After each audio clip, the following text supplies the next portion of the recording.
When it comes to the Kardashians, people either worship them or can't stand them, but beneath the glitz, glam, and Instagram filters, this famous family has had more than their fair share of scandals that could have landed them in serious trouble. And let's just say if their last name wasn't Kardashian or Jenner, things might have turned out very differently. Let's start with Kim Kardashian's S-tape scandal. Everyone knows that infamous tape with Ray J launched Kim into superstardom, but what a lot of people don't realize is how shady the whole deal really was. Reports surfaced years later that Kris Jenner actually helped broker the deal with Vivid Entertainment, essentially turning something that could have been a legal nightmare into the foundation of a billion-dollar empire. While Kim has always claimed she was the victim, multiple sources, including Ray J himself, have accused her family of orchestrating the whole release. If true, this wasn't just exploitation, it could have crossed into criminal territory with fraud and distribution without full consent. But instead of legal consequences, Kim got a reality show, and the rest is history. Now let's talk about Kendall Jenner's infamous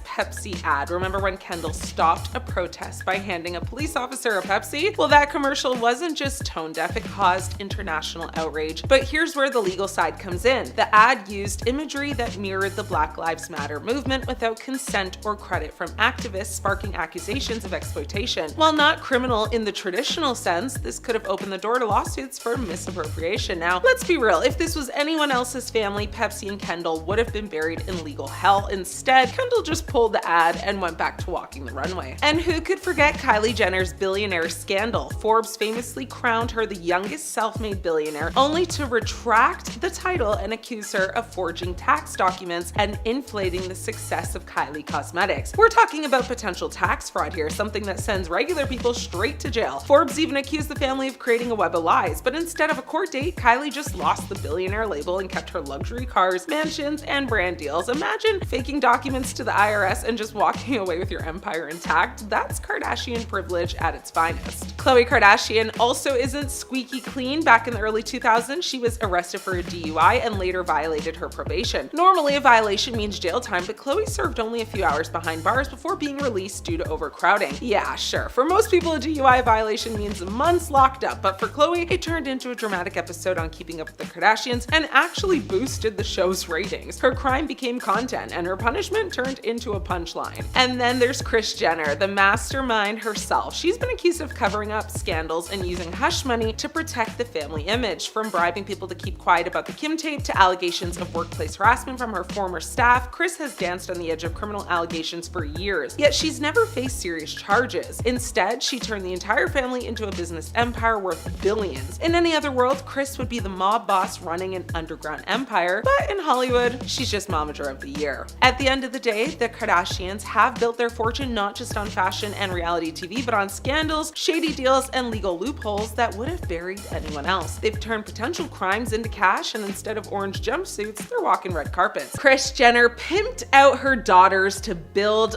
a billion-dollar empire, and you cannot convince me otherwise. You ever notice how Kris Jenner somehow turned literally every family disaster into a business meeting? At this point, the woman does not see a daughter, she sees quarterly earnings. And listen, nobody can deny the Kardashians built one of the biggest celebrity empires on the planet. Billion-dollar brands, TV domination, makeup lines, fashion deals, private jets, entire economies built off beige furniture and contour sticks. But people are seriously starting to ask one question louder than ever. Did Kris Jenner basically market her daughters like products from day one? Because when you actually look back at the timeline, it's pretty wild. Kim's tape drops, and instead of disappearing from Hollywood forever like most celebrities would back then, somehow the entire family turns it into a launch pad. Suddenly there's magazine covers, interviews, reality shows, endorsement deals. Kris allegedly helped negotiate the release deal, and that rumor has followed her for years. The devil works hard, but Kris Jenner with a BlackBerry in 2007 worked harder. And honestly, that changed celebrity culture forever. Before, the Kardashians' fame usually came after talent, acting, singing, sports, something, I don't know.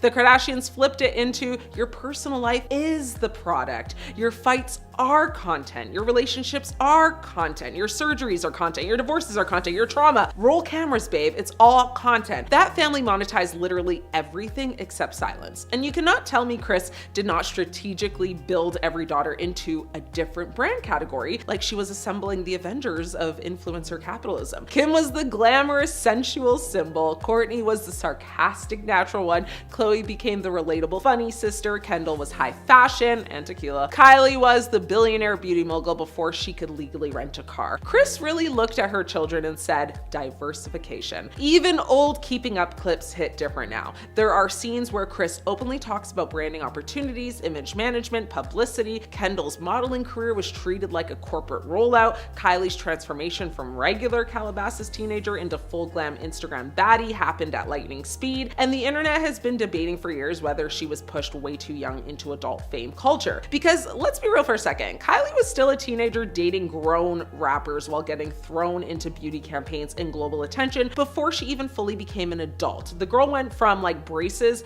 to billion-dollar CEO in about, I don't know, 11 minutes. And the craziest part, it actually worked. That is why people are so fascinated by Kris Jenner. She might genuinely be one of the smartest media masterminds Hollywood has like ever seen. Ruthless? Maybe. Calculated? Absolutely. But stupid? Never. This woman turned one reality show into a multi-billion-dollar dynasty. Most reality stars cannot even turn their 15 minutes into like a podcast sponsorship. Kris turned hers into private islands and trademark filings. But the criticism keeps growing because people feel like the line between family and business completely disappeared. Every breakup became a season finale. Every cheating scandal became promotion. Every emotional meltdown somehow had professional lighting and an executive producer credit. Even fans joked that Kris would film the apocalypse if, Hulu renewed for another season. And honestly, the internet has become way more uncomfortable with how young fame started for Kendall and Kylie. People now look back at old clips and interviews differently because social media has changed how audiences see exploitation in celebrity families,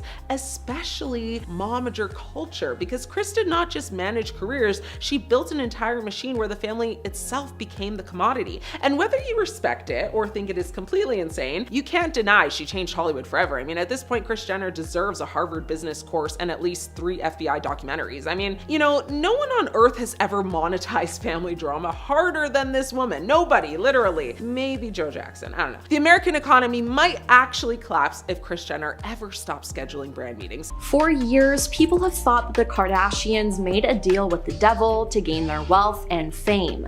But could there actually be some truth to this?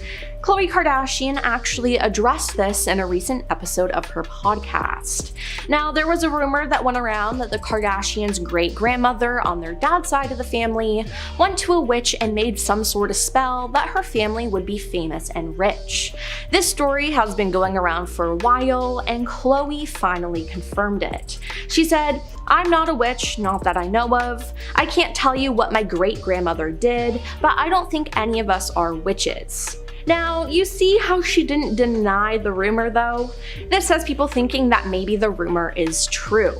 I mean, everything has always been set up perfectly for the family, almost cosmic. And Khloe's response is just suspicious. And this isn't the first time someone has said something like this. Jeff Old, head of ETV programming, where the show Keeping Up with the Kardashians originally aired in the US, the deal you make with the devil is that there are no really parts of their life that are off limits, the highs and lows. Kris Jenner, the momager, was known for doing whatever it took to get her children ahead and make the most money. And Caitlyn Jenner has also spoken out, praising Kris for what she has done with the family. She said, "Kris started with absolutely nothing, and today she has a multi-billion-dollar business. She built a dynasty. Kris liked being in control of everything, as in the celebrity world, everybody tries to control their own narrative, and Kris knew how to play the game. In fact, nobody has done it better than she has." Yes, we all know that Kris had some of the most private and emotional moments of her children's lives put on television for millions of people to watch, and I mean, she even coined the term momager, taking control of her children's careers. Now, Caitlyn also explained in this interview, Kim had this desire from a child. She wanted to be in the celebrity world. She calculated from the very beginning, how do I become famous? And for a successful reality show, you need a couple of things, a lot of storylines. Now, it seems like Kris decided to do whatever it took to make her family be in the spotlight. I mean, we all know she took advantage of the moment Kim's tape leaked with Ray J. Although some rumors say that Kris was actually the one who leaked the tape to get her daughter more fame. You see, Ray J has finally spoken out and said, "I never leaked anything. I've never leaked a a tape in my life. He claims that Kim and Kris negotiated the release of the tape in the early 2000s. Now, Kris apparently watched 3 different Ray J and Kim tapes and chose to leak the one that gave her daughter a better look. Then there's also the fact that Kris forced Kim to get married to Kris Humphries, even though she didn't want to go through with it. Their marriage lasted only 72 days, but they had to go through with it due to contracts with the TV show. So did they really make a deal with the devil?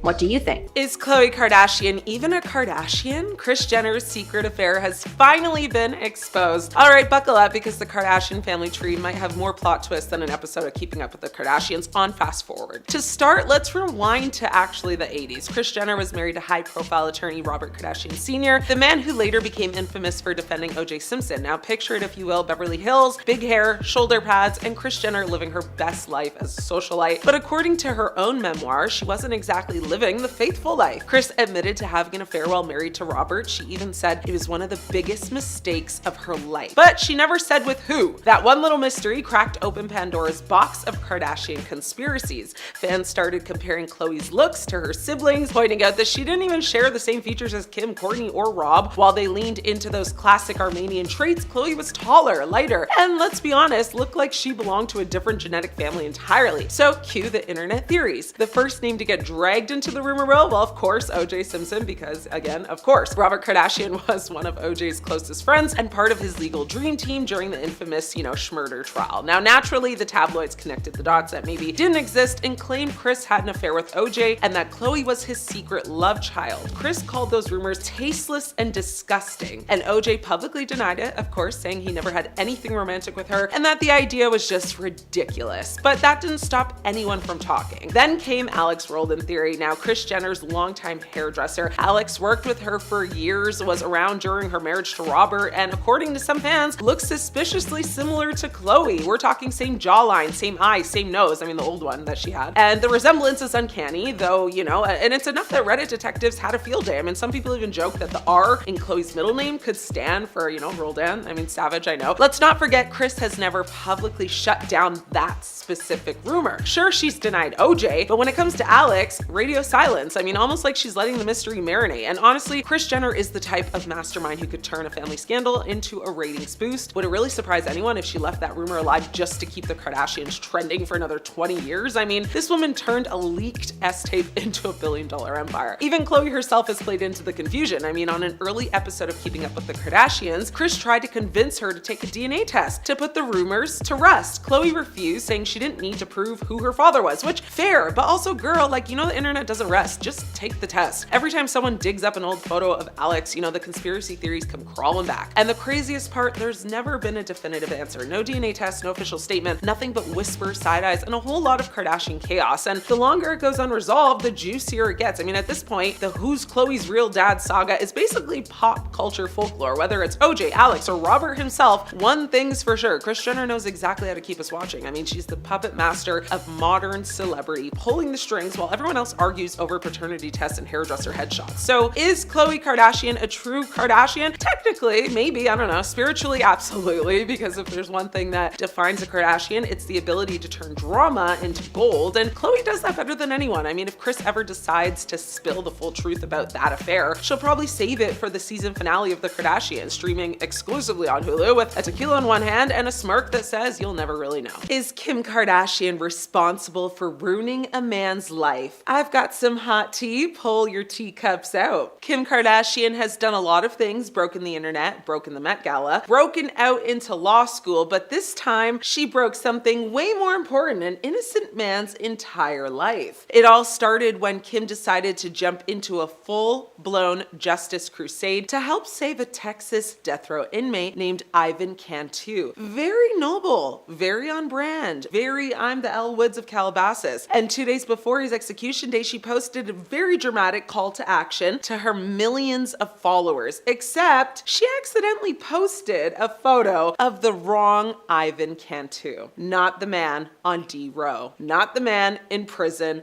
not the man in any trouble whatsoever. I mean, you gotta laugh, guys, right? She posted a regular dude from New York, a project manager living his 9-to-5 life, and basically told her 350 million followers, hey, this man is about to be executed for schmurder. Boom, boom, reputation, obliterated in 0.2 seconds. And when people pointed that out, well, the post was just quietly deleted, like it was just another Facetune mishap. Kim apologized, of course, saying she would never use, his picture if she knew it was the wrong guy, which, yeah, but also, you're a billionaire with a whole team. How did nobody double check the literal face of the man you're trying to save? This isn't guessing a Starbucks order. This is identifying a D-row inmate. The innocent Ivan, the one minding his business, doing nothing, ended up being, of course, humiliated, terrified, and suddenly associated with a brutal double schmurder. He says he stopped sleeping, developed intense anxiety, and basically entered fight or flight mode without ever signing up for the Kardashian cinematic universe. His bosses, coworkers, friends, everyone saw the post. Imagine waking up and finding out Kim Kardashian told the world you're a schmurderer. That's not even a nightmare. That's a public relations obituary. So what did he do? He sued her hard. Defamation, slander, emotional distress, invasion of privacy. If there was a checkbox, he hit it. And honestly, who wouldn't? One wrong Instagram upload and this man's entire identity got dragged through the dirt. But here's where it gets wild. Kim, of course, arrested, but Kim's legal team fired back, saying she was just using her platform to speak on a major public issue, and the judge agreed. So the lawsuit tossed out, completely dismissed. The court ruled that Kim's post fell under protected free speech and that her mistake, while messy, wasn't malicious. So legally, Kim walked away, handcuffs completely off and gone. But socially, she basically hit this man with a Kardashian-level drive-by character assassination and sped off in a Skims-branded getaway car. Now, the most ironic part, Kim was fighting to save the reputation and life of one Ivan Cantu while completely destroying the reputation and peace of, mind you, another Ivan Cantu who had absolutely nothing to do with any of this. So the wrong man got caught in the crossfire of celebrity activism, and he's the one who paid the emotional price for a mistake he just didn't make. So the real reason Kim Kardashian destroyed this innocent man's life? Simple. In her rush to save one man, she accidentally sacrificed another. Not out of cruelty, but out of carelessness. And when you're that famous, even a small mistake becomes a nuclear bomb in someone else's world. That's the power and the danger of a single Kardashian post. One click, one name, one face, and one innocent man's life changed forever. Kim Kardashian just admitted she screwed up with Northwest. Kim Kardashian just went full confession mode, and trust me, this is the kind of admission that makes headlines and has people talking for weeks. Brace yourselves, because this isn't a cute oops moment. It's a total public parenting meltdown. Kim sat down on the Call Her Daddy podcast and got real about raising Northwest, and spoiler alert, she admits she messed up hard. She specifically mentioned North's style choices, and honestly, it's wild how much this whole thing blew up. North wanted to experiment with a bold look, corset top, short skirt, even blue hair. And Kim and Kanye basically went, whoa, not like this kid. And then, that's when the iconic parenting crash happened. Kim admitted that she and Kanye might have overstepped, not letting North fully express herself in front of the whole world. And let's be honest, when your daughter wants blue hair at age 12 and you freak out publicly, that's not just a mistake, it's like a mini scandal. The truth is this, Kim's reaction was peak celebrity parent panic. She was honest, they literally tried to control her style in the spotlight, and yeah, it backfired because guess what? North doesn't care what anyone thinks. She's like a tween. Kim revealed that when people criticize North's hair, outfits, or choices, North literally just shrugs it off. She's very confident, very bold, and already fearless in a way that makes Kim's meticulously curated public image look a little fragile. Kim admitted that, their overreaction to North's style was something they did in front of the entire world. Let that sink in. North isn't just experimenting with fashion, she's doing it under a microscope of fame, paparazzi, and social media trolls. And Kim's admitting they handled it poorly, very poorly. That's not just accountability, it's a rare, unfiltered kind of peek, behind the glossy Kardashian veil. But don't get it twisted. Kim isn't saying she's completely hands-off. She still draws lines. She's clear about boundaries in some areas, but for others, like hair color or outfit experimentation, she's learning to kind of take a step back. That's a major shift from the hyper-managed, always perfect image the Kardashians have been known for. North apparently knows what she wants, and Kim is slowly slowly realizing that micromanaging her in public is probably not a great look. Kim also asked for a little understanding from the public. She reminded everyone that raising kids, especially in the spotlight, is very chaotic, very complicated. She has 4 children, multiple public projects, and yes, sometimes mistakes do happen. And honestly, this is a rare level of vulnerability from Kim. She's admitting straight up that fame and parenting are a very messy combo. She isn't spinning this as some calculated PR movement or move. She's owning a misstep, which in Kardashian terms is almost revolutionary. So let's not ignore the subtle receipts here. Kim has a history of controlling North's image. Remember the blue hair kerfuffle, the corset controversy, and that time North was heavily critiqued for her fashion choices. Well, add in the backdrop of Kanye's concerns, meltdowns, and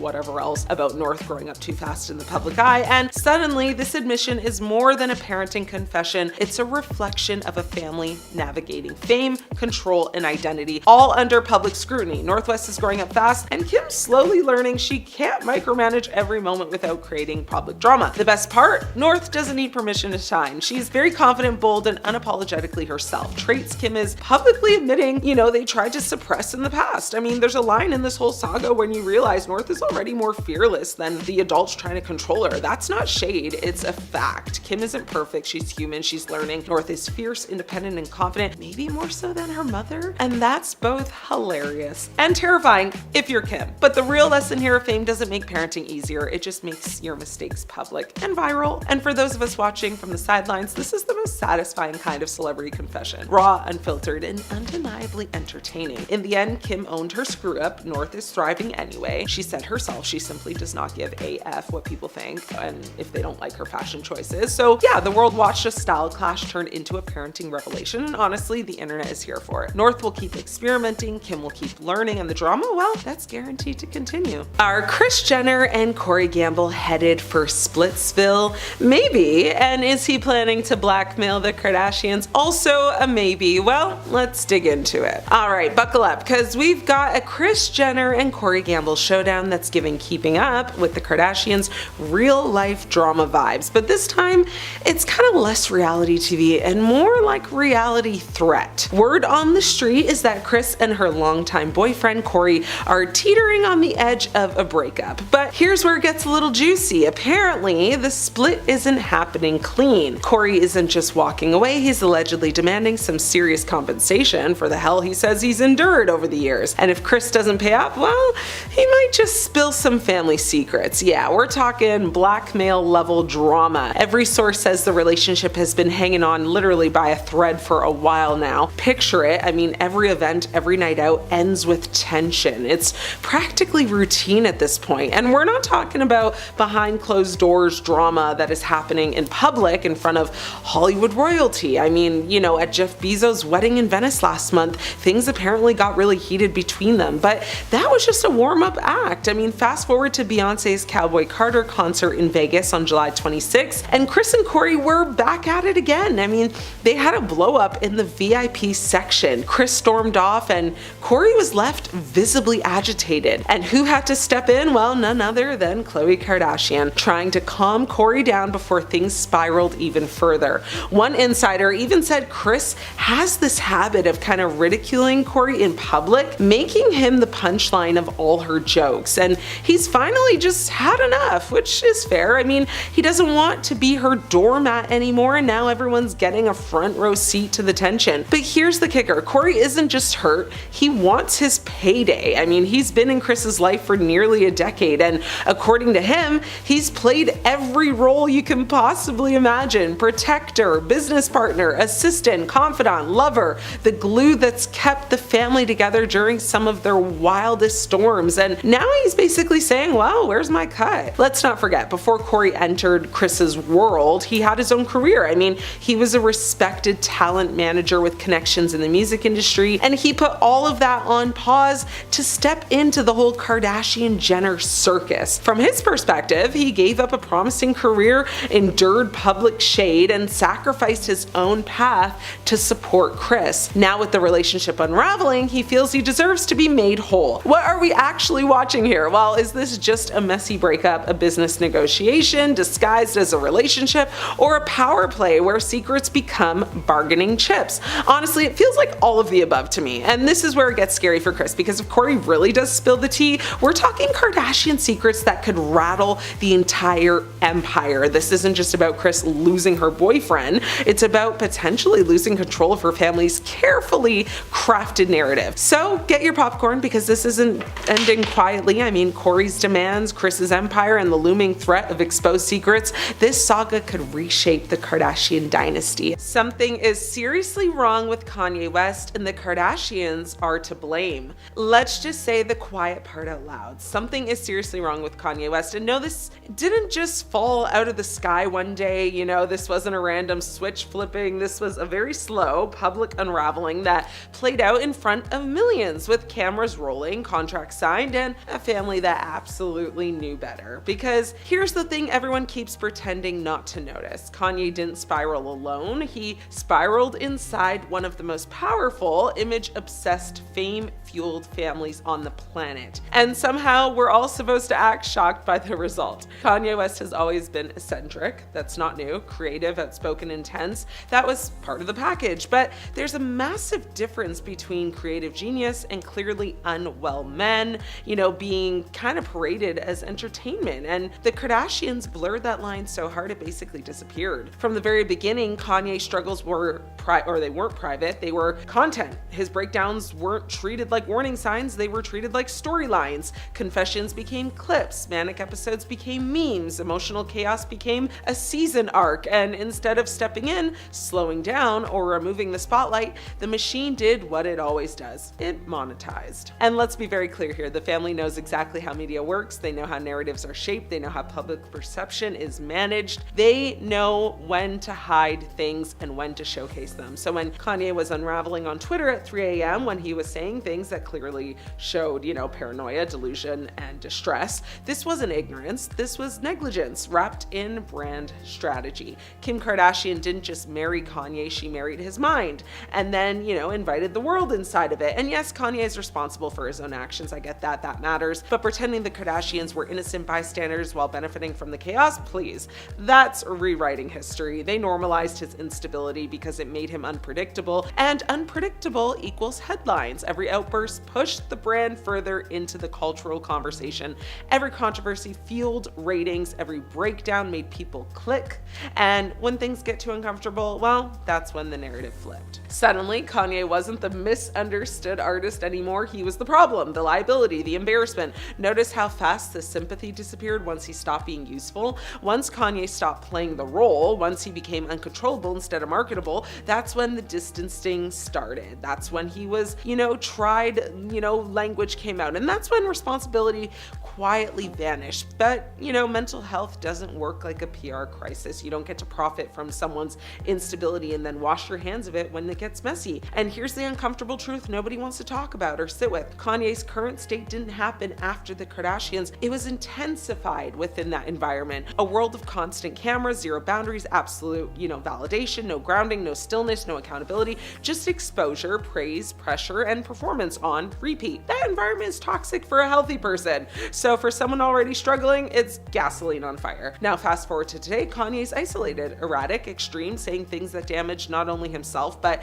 entire communities, and everyone suddenly wants to act like this is shocking. It's not shocking, it's tragic, and it's preventable, because at some point, someone should have chosen protection over profit, humanity over headlines, intervention over entertainment, but that's not how the family operates. They don't stop the cameras when things get dark, they actually turn the lights a little bit brighter. So yes, Kanye West is responsible for Kanye West, but the Kardashians didn't just watch this happen, they benefited from it. And now we're watching the aftermath of a man who was never given the space to heal, only the stage to self-destruct. And that is not iconic. The Kardashians film crew may seem to film it all, but there's some stuff they are absolutely forbidden to. They say cameras don't lie, but in Calabasas, even the truth gets glam filtered. The Kardashians built an empire off reality, but there's a long list of things the crew was flat out forbidden to film. Let's just say behind all the diamonds, the contour, and the chaos, the real secrets stayed off camera. First up, Kylie Jenner's secret pregnancy. Now the crew knew before the public did. They literally filmed her finding out she was pregnant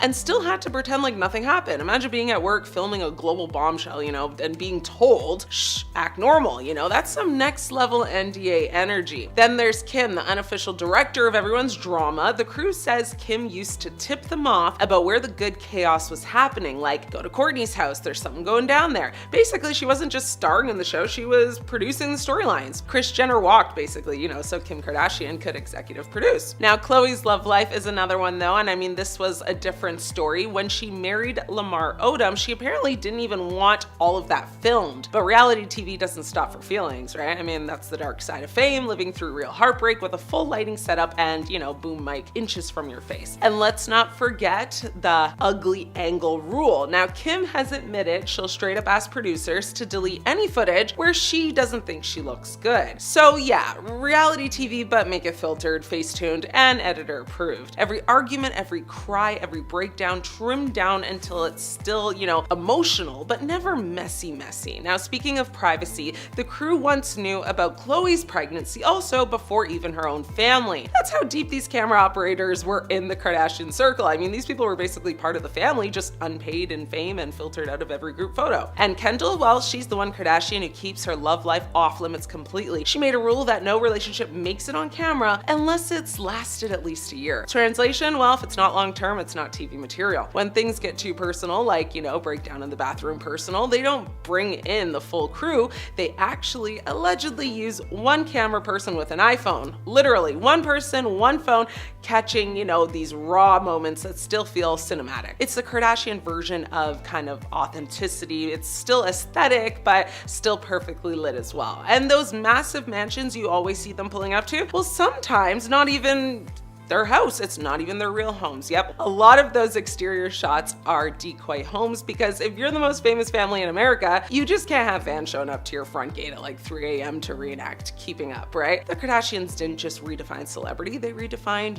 what's real and what that even means. So next time, you're binge watching their show and you think, wow, that's raw, just remember, if you saw it, it's because they wanted you to. Is Kim Kardashian okay? People are asking, where are her organs? Kim Kardashian has officially out-Kimmed herself. Again, the internet is spiraling over her latest look, this time not because it's jaw-droppingly fabulous, but because, well, people genuinely want to know, where are her organs? So let's set the scene. Kim steps out at the Balenciaga Couture show in Paris looking like a walking sculpture. Not even exaggerating, she's in a black corseted dress, so cinched at the waist it looks like she left her internal organs in the Uber. Her waist non-existent, her ribs probably on vacation, her posture somewhere between Barbie and Beetlejuice's kind of shrunken head guy. Naturally, the photos of the outfit hit the internet and TikTok went full detective mode, and by detective I mean everyone turned into Grey's Anatomy interns trying to figure out where her spleen might be hiding. One person straight up asked, where are her organs? Another said, sis doesn't have lungs anymore. And look, they're not being dramatic, okay? I mean, maybe a little, but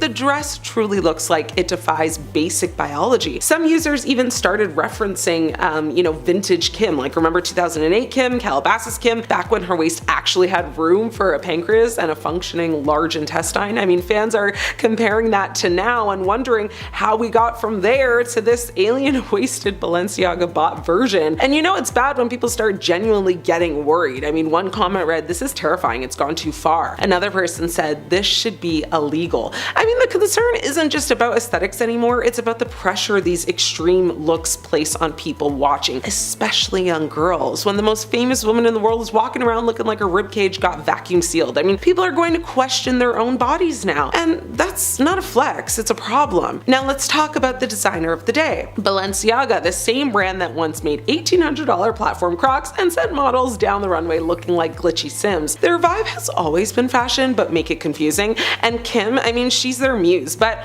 this look, took high fashion into Hunger Games capital territory. This is not Kim's first time with cartoonish proportions either. Let's not forget 2019 Met Gala when she wore that, muggler wet look dress. She later admitted that she could barely sit or even pee in it. Like, that's a red flag, right? If your dress comes with a bladder warning, maybe fashion has gone too far. And before the trolls start crying jealousy or it's just a corset, let's remember, even corsets have limits. This isn't about hating on Kim's body. Kim's body is hers to sculpt sculpt, train, surgically enhance, whatever. But when your body starts to look physically impossible and people can't tell if your waist is edited or surgically reshaped or literally being held together with prayer and Balenciaga thread, people are going to talk. And let's not pretend this doesn't influence the masses. Kim's not just another influencer, she is the influence. When she steps out with a 12-inch waist, thousands of people rush to waist trainers and sketchy shaper sites hoping to replicate the look. Except most bodies don't work like that. Most lungs actually need space. Most organs don't, vibe with compression to that degree. It's not hate, it's basic anatomy. It's also worth pointing out that Kim didn't post many full body shots of this outfit herself. That's unusual for her. Usually if she's wearing something that makes the internet collapse, she's posting angles, slow-mo walks, 4K reels, this time crickets. That has people wondering, did she Photoshop it? Is the waist real? Are we being trolled? Is this AI? Or are we just seeing the final boss of Kardashian contouring? At the end of the day, Kim Kardashian is gonna Kim Kardashian. She's built an empire off breaking the internet and warping beauty standards, but maybe, just maybe, this latest look is less of a fashion serve and more of a health scare in couture form. Because when the collective response to your outfit isn't she looks amazing, but rather it's where are her kidneys, it might be time to loosen the corset. The Kardashians are basically a walking conspiracy theory at this point. Every time this family breathes, the internet creates a new theory explaining why it was secretly part of Kris Jenner's master plan. And honestly, some of these are weirdly believable. So first off, let's talk about harvesting Rob's fat. Okay, this is the most unhinged one ever. I mean, people online seriously believed Rob Kardashian's weight gain years ago secretly helped fuel the Kardashian BBL era. The theory exploded after Kim tried proving her butt was real with an X-ray on Keeping Up with the Kardashians, if you remember that. But fans pointed out that fat transfers would not show up the same way implants do. Then people noticed Rob gaining weight around the same time Kim and Khloe suddenly developed these, mathematically impossible body proportions. So the internet started joking that Rob was basically the family's personal fat bank. Now, obviously there is zero proof that this actually happened, but the theory became legendary because people still do not believe the Kardashian body transformations were natural. Let's talk about Kourtney and Justin Bieber, their alleged affair. Now, back in 2015, rumors exploded that Kourtney Kardashian and Justin Bieber were secretly hooking up after her breakup with Scott Disick. They were constantly spotted leaving clubs together, and suddenly the internet became like FBI agents overnight. Then the theory somehow got even crazier when people started claiming Justin might secretly be the father of Kourtney's son Rain because fans thought that they looked alike. Yes, the internet looked at a literal child and said, hold on, that's baby Bieber. The rumor got so massive that Rain himself eventually denied it years later on like an Instagram live or something, but still, people are crazy and they refuse to let this conspiracy die. Let's talk about Kim's fake wedding. Now, a huge amount of people believe Kim Kardashian's marriage to Kris Humphries was completely staged for ratings. And honestly, 72 days is not exactly beating the allegations. Fans started questioning everything after reports claimed parts of the proposal were recreated for television because Kim did not like how she looked originally, which immediately made people wonder if the relationship itself was partly, manufactured for the show. Because once reality TV starts recreating emotional moments, people stop knowing what is actually real and what's actually not. Let's talk about the Pimp Mama Kris agenda. Okay, so this is all about Kris Jenner, or as the internet calls her, PMK, Pimp Mama Kris. Now, this conspiracy basically says Kris Jenner masterminds every scandal, breakup, leak, and viral moment this family has ever had. According to the theory, nothing happens accidentally in the Kardashian empire. Every relationship becomes content. Every controversy becomes publicity. Every emotional breakdown somehow turns into like a season finale. And honestly, even people who love the Kardashians kind of believe this one because Kris Jenner works harder than the United States military PR department. Like, seriously. Let's talk about Caitlyn Jenner and the Kardashian distraction theory. Now, this theory says the Kardashians are experts at controlling media attention. Basically, whenever controversy starts building around the family, another massive headline suddenly appears and distracts everyone. People especially pointed to how huge Caitlyn Jenner's transition coverage became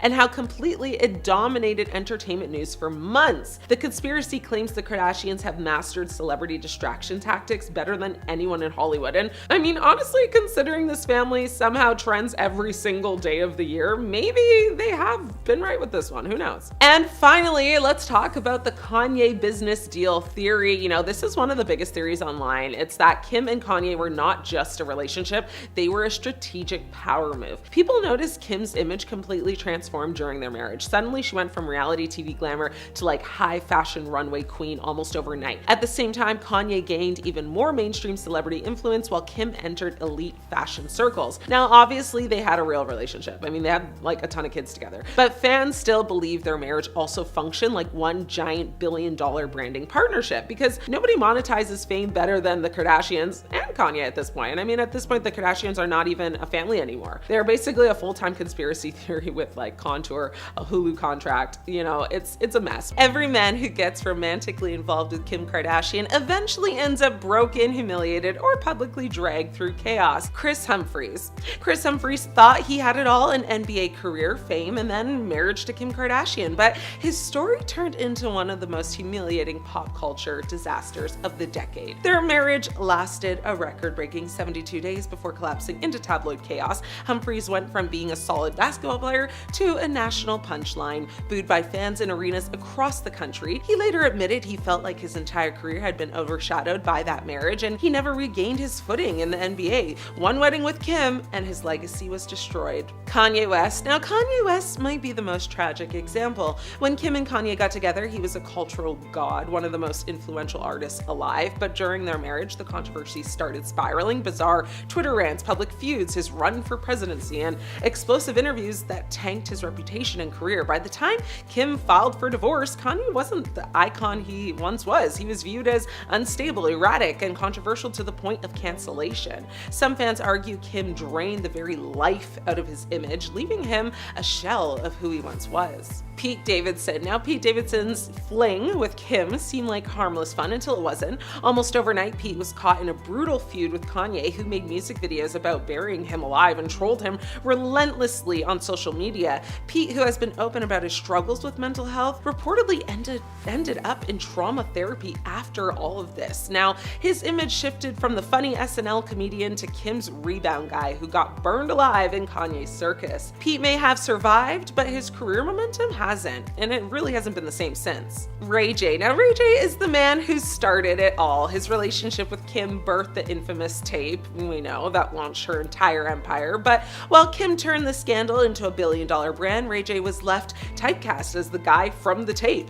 Every attempt at music, business, or television came with Kim's name attached to him, now overshadowing his entire career. He spent years trying to reclaim his narrative, but it's undeniable. Kim came out on top, and Ray J's career never fully recovered. Reggie Bush. Now, Reggie Bush was one of the NFL's most exciting players when he dated Kim, but after their breakup, his career slowly faded into mediocrity. Fans often joked about the Kardashian curse, being Reggie, never lived up to the superstar expectations set early on, and despite being, a Heisman Trophy winner, his name gets brought up less for his sports legacy and more for being one of Kim's exes. That alone shows the destructive pattern dating Kim makes your personal brand all about her, not you. Either way, history doesn't lie. Every man Kim Kardashian dates ends up destroyed. Want to work for the Kardashians? Well, you better think twice. These ex-assistants are spilling more than just some chamomile tea. They're unleashing dark, dirty secrets. Kardashian ex-employees are finally talking, and listen, some of the behind-the-scenes secrets make the show look downright wholesome. Now, if you thought the drama was wild on camera, wait until you hear what the people actually working inside the Kardashian universe say they had to keep quiet. Let's start with the one that made me physically sit up in bed. Former assistants say that nothing in the Kardashian world happens spontaneously. Not one moody stare, not one surprise phone call, not even the infamous ugly cry moments. Apparently, employees were told straight up that if something dramatic was going to happen, they'd get a warning so they could position hair, makeup, lighting, and my favorite, Kris Jenner's camera angle. Now, imagine crying, but having to make sure your good side is still facing the ring light. And speaking of Kris,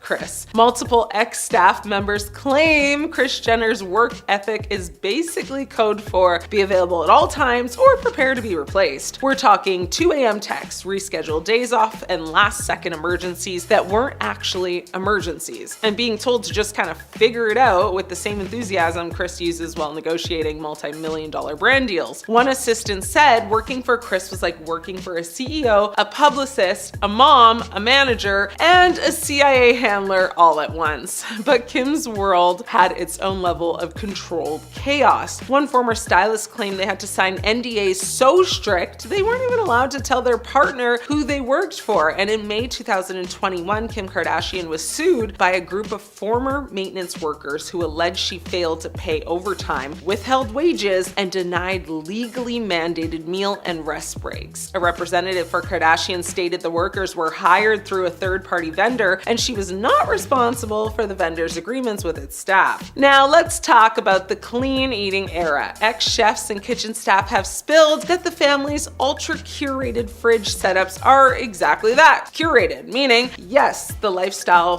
shots are gorgeous, but off camera, there were normal snacks, late night cravings, and the occasional please get me something greasy before I lose my mind moments. One former chef said they had to make things look organic, gluten-free, sugar-free, dairy-free, fun-free, joy-free for filming, but the second cameras were off, someone was ordering a pizza. And then there's the security team who might honestly deserve hazard pay. I mean, former guards say the family has a strict don't be seen, don't be heard, don't breathe too loud policy when cameras are rolling. One ex-security staffer said they were trained to melt into the walls like vampires and were scolded if even a shadow showed up on film. Imagine being told your shadow is ruining the shot. I mean, that's spiritual warfare. The wildest part, well, several former employees say the moment you leave the Kardashian ecosystem, the NDAs you signed don't just follow you, they haunt you. Some claim they were terrified to even hint at anything because the family's legal team moves like the Avengers. One assistant said they didn't realize how stressful the job was until they literally left and suddenly remembered what sleep felt like. But here's what every ex-employee seems to agree on. The Kardashians are always working, even at home. Even while pretending not to be working, everything is, content. Everything is curated. Literally everything is calculated. So if you ever wondered why the Kardashians, would look so shiny, perfect, and choreographed, now you know. There's an entire army behind the scenes being paid, positioned, and sometimes traumatized. Is Kourtney Kardashian trapped in a toxic marriage with Travis Barker? Fans are starting to get deeply concerned. So you think a rock star plus a reality queen equals a fairy tale romance? Yeah, no, think again. Today we're talking about why a lot of people genuinely believe Kourtney Kardashian might be trapped in a toxic marriage with Travis Barker. Let's start with the vibe shift. Kourtney has openly said Travis's lifestyle is very fast and very impulsive, while she's trying to just slow down, be present, and focus on family. Cute in theory, but in practice, I mean, it's giving spiritual like yoga girl accidentally marries a human monster energy drink. Then there's the infamous scene, the 5K run. Kourtney had just had a baby. She was weak, breastfeeding, literally saying she felt like she might pass out or throw up. Travis, well, he held her hand while basically dragging her across the finish line. Fans didn't see support. They saw a guy who needed to win a race more than he needed to check if the mother of his child was okay.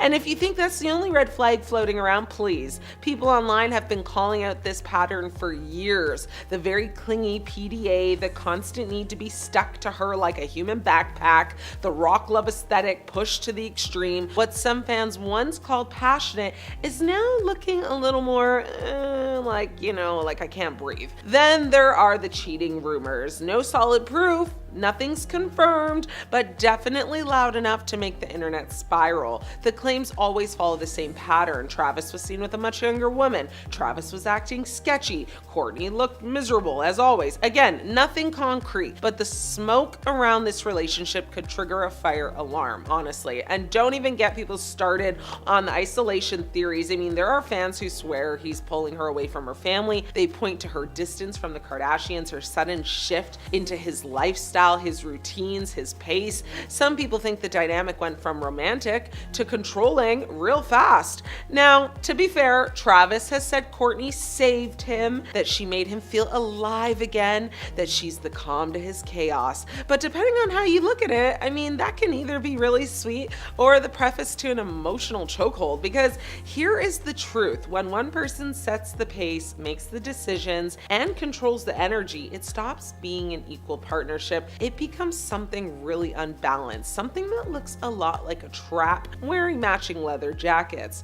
I mean, I'm not here calling this relationship confirmed toxic. I'm just saying there are enough flashing red signs to, pull the emergency brake and ask, if you were Kourtney, would you still call this love, or would you call it a warning? Maybe she's in it for love. Maybe she believes in second chances. Maybe she's trying to create stability for her kids. But from the outside, between the pressure, the rumors, the imbalance, and the constant intensity, this doesn't look like a fairy tale anymore. It looks like the kind of story that starts with soulmates and ends with, girl, why didn't you leave sooner? And if nothing changes, if he doesn't slow down, if she keeps shrinking to fit his world, then the real headline won't be Kravis forever. It'll be Kourtney Kardashian was trapped in plain sight. Khloe Kardashian apparently slapped her no-good cheating ex in the face, and I've got the details on it. A situation is bad when a man hires a Grammy-nominated R&B singer to fix it and still gets slapped, because yes, this actually happened. Khloe Kardashian slapped her cheating ex Tristan Thompson right in the face, and the story behind it is somehow even more uncomfortable than the headline. So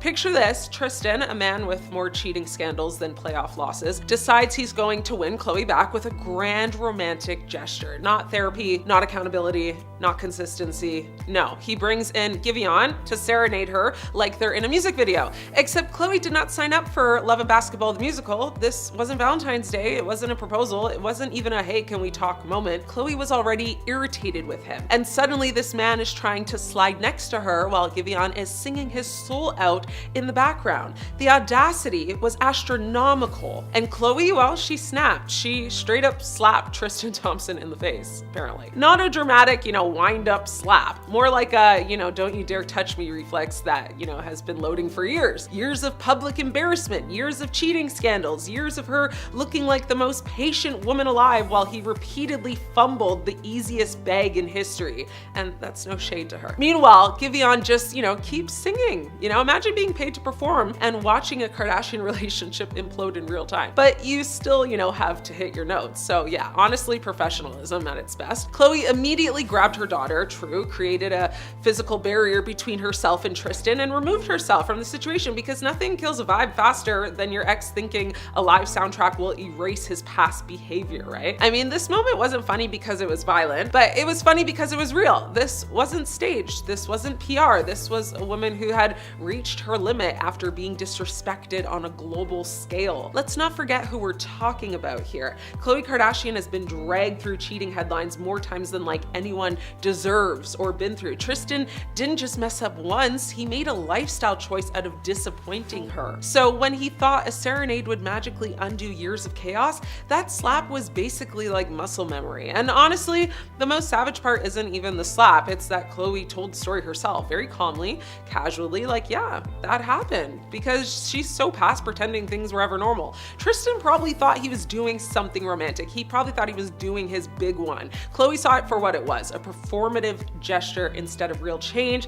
which is typical. No apology song, no, candlelight vocals, no celebrity crooner can fix a man who refuses to evolve, period. So yeah, he's giving narc energy, and the internet just got another reminder that grand gestures mean absolutely nothing without respect and, honestly, icon behavior. I love me a good class action lawsuit, and this one might be right up my alley because apparently Skims is being hit with one. Kim, you in danger, girl. So Kim Kardashian might be having one of those billionaire boss babe weeks where the group chat is suddenly very quiet, because Skims is now being dragged into a class action lawsuit, and the internet is already acting like somebody yelled fire in a crowded Sephora. So according to reports, a former employee named David Knight is suing Skims, claiming the company failed to properly pay workers while he worked there from October to December 2025 in California. And the allegations are very messy. We are talking unpaid overtime, missed meal breaks, skipped rest periods, and claims that employees were not fully paid for all hours worked.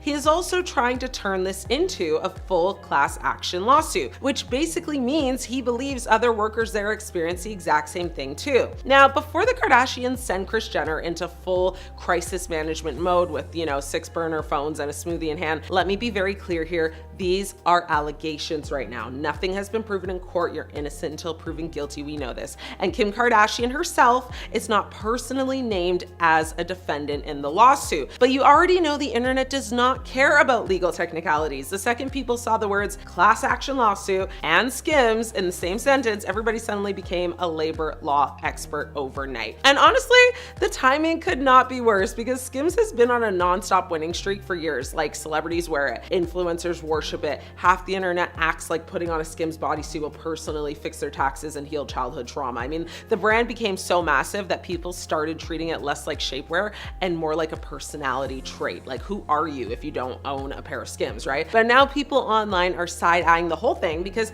this is not even the first legal headache tied to Skims this year or the Kardashian-Jenner clan. I mean, Kylie's getting sued by her housekeepers right now. And earlier in 2026, the company also agreed to pay $200,000 to settle allegations involving sales tax issues in New Jersey after officials claimed customers were improperly charged taxes over multiple years. Skims said that situation was caused by a technical error, whatever that means. So now critics online are basically saying, hold on a second, why does this company keep ending up in legal drama? And you know, social media never misses an opportunity to be dramatic. Some people are already posting things like, maybe the real thing getting squeezed here is the employees' paychecks, which real. I mean, this is insane work, you know, and the internet also, this is exactly the type of stuff and comments that go viral, right? Meanwhile, Skims is denying everything, obviously. The company released a statement saying the lawsuit is basically a recycled legal template used by law firms in California hoping for fast settlements, which, you know, I get it. They said they are fully committed to wage and labor law compliance, and they plan to fight the claims in court, of course. And honestly, this could go one of two ways. Either this lawsuit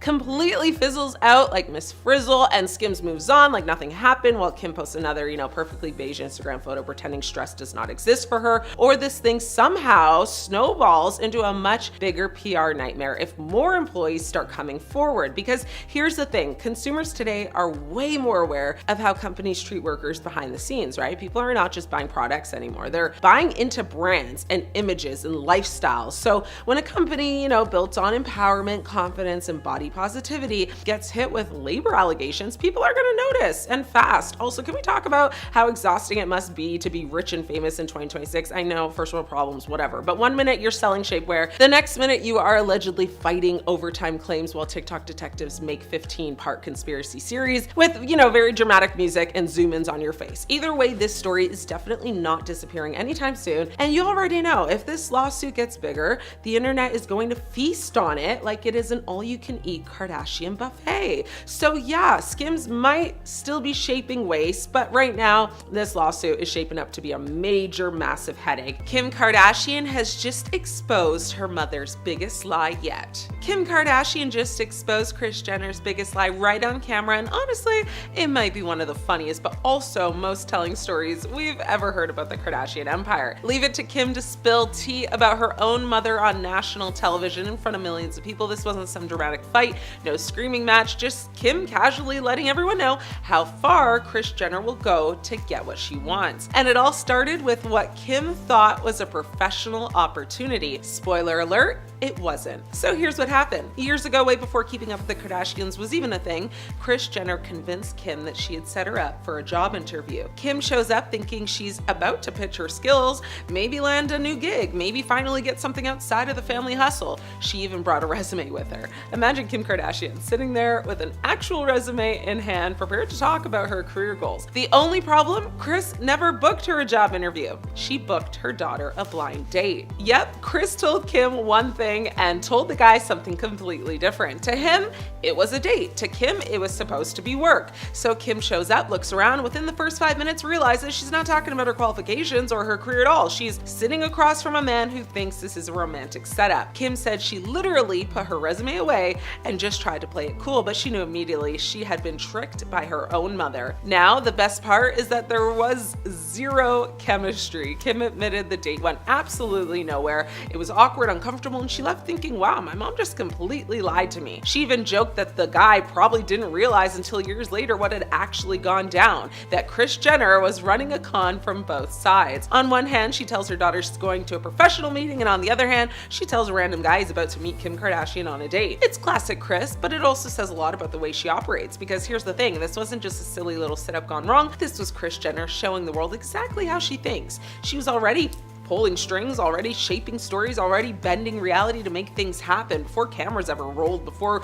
the Kardashian brand became the Kardashian brand. Kris was plotting like a chess master. And this story proves that if Kris wants something, she'll twist the narrative, even if it means lying to her own daughter. And honestly, the fact that Kim exposed this on television makes it even better. She could have kept that moment a family secret, but instead she turned it into entertainment. And not just entertainment, it's a moment that reveals so much about the family dynamic. Kim exposing it is now, her way of saying, I see what you did and I survived it. And honestly, it makes you wonder how many other stories like this are sitting in the Kardashian vault, waiting for the right moment to be revealed. One thing's for sure, Kris Jenner may be the mastermind, but Kim Kardashian knows how to flip the script, and she just did it again perfectly in the most viral way possible. Lamar Odom has been exposed. Khloe Kardashian reveals shocking details in the new documentary on Netflix. If you thought you knew the story of Lamar Odom and Khloe Kardashian, think again, because this new documentary is peeling it back in a way that's honestly a little uncomfortable, to say the least. We're not talking about the polished E-network fairy tale version. This is the messy, behind the scenes, wait, that's why, or that's what's happening version. So according to the documentary, one of the biggest bombshells is Lamar's real motive going into the relationship. And let's just say it wasn't exactly love at first sight the way it was sold to us. The narrative we all watched was whirlwind romance, instant chemistry, Vegas wedding vibes, but behind the scenes, there were other factors at play, including timing, opportunity, and yes, fame. And listen, I'm not saying Khloe wasn't all in, because she clearly was. She was riding hard for that man, defending him like it was a full-time job. But the documentary suggests Lamar may have seen the relationship as more than just emotional. It was strategic too. Being tied to one of the most powerful families in pop culture, that comes with a lot of perks, attention, and a whole new level of visibility. Now here's where it gets even messier. Khloe apparently opens up about just how deep Lamar's struggles really went during their marriage, and not the surface level stuff we hear about, in the headlines. We're talking about a lifestyle that was spiraling way faster and way darker than what was publicly known at the time. And she was dealing with it all largely behind closed doors, trying to hold everything together while the world watched their perfect relationship. So imagine trying to play wife, crisis manager, and PR shield all at once. It's exhausting. It doesn't even begin to cover it. And the documentary doesn't hold back on Lamar either. He admits to cheating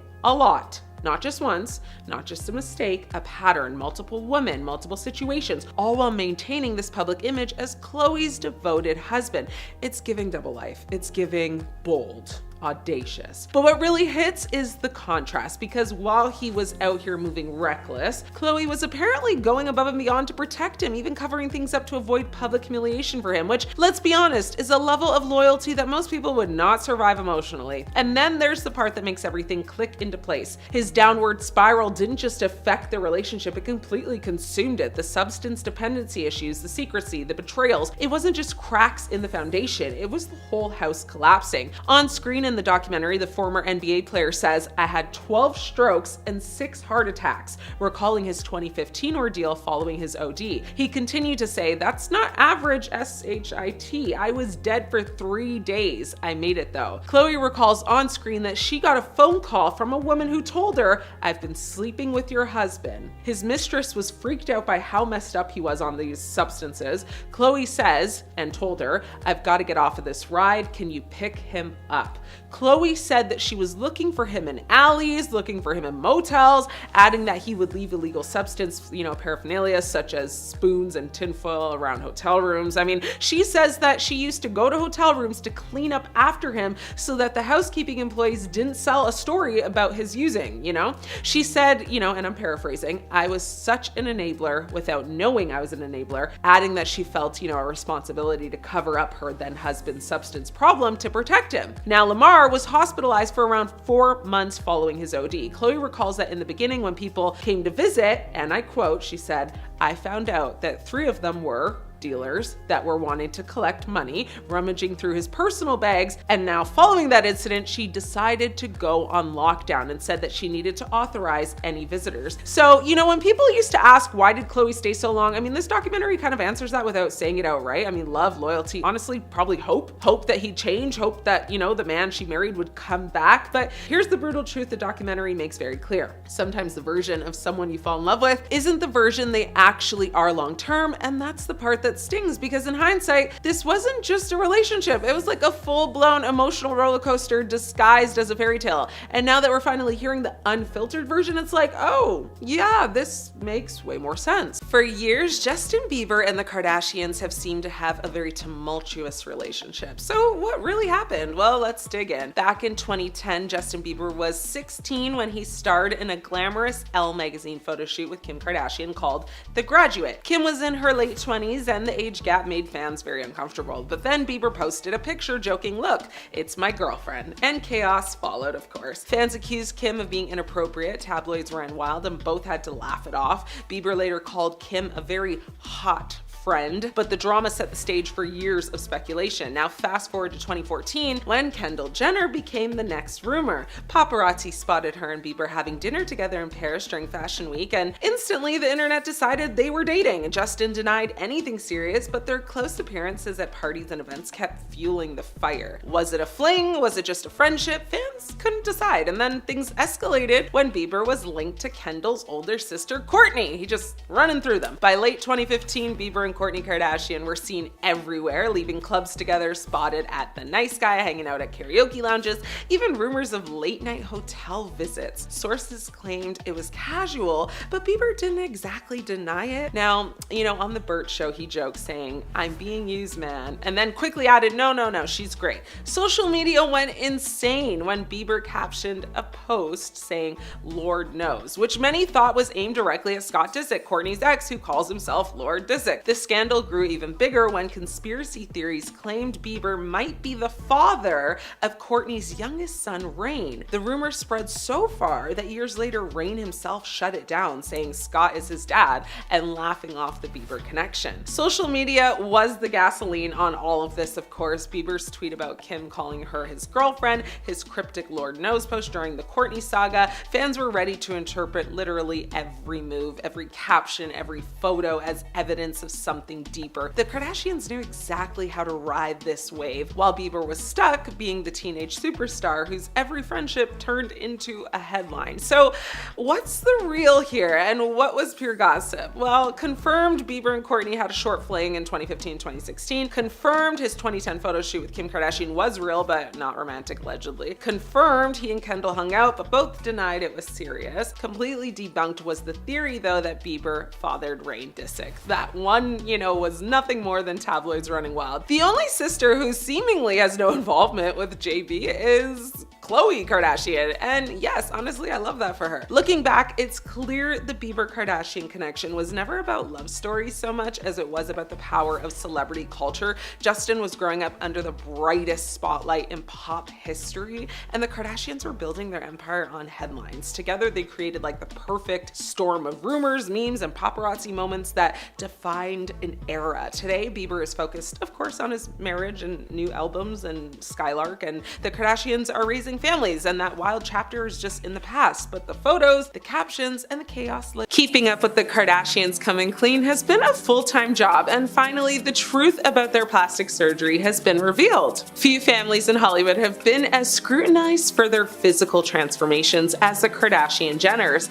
They have been criticized for seemingly lying about or avoiding openly discussing their plastic surgery procedures, which may be due to a combination of factors. Some speculate that they want to maintain the perception of natural beauty to continue building their brands and influence. Others suggest that they may fear backlash or negative attention if they are perceived as promoting unrealistic beauty standards. Additionally, there's a potential for lawsuits or negative publicity if they admit to certain procedures, as seen in the past. Now, both on social media and in interviews with the press, Kim, Khloe, Kylie, Kourtney, Kris, and Kendall have faced endless questions about whether or not they've undergone plastic surgery, and in some cases, they've come under fire for denying certain procedures. It isn't new for someone to hop on a mic and ask, a Kardashian to reveal the specifics of their plastic surgeries, but it is new for one of them to respond. Kylie Jenner has not always openly acknowledged undergoing breast augmentation surgery. She initially denied having work done on her breast, but ended up confirming it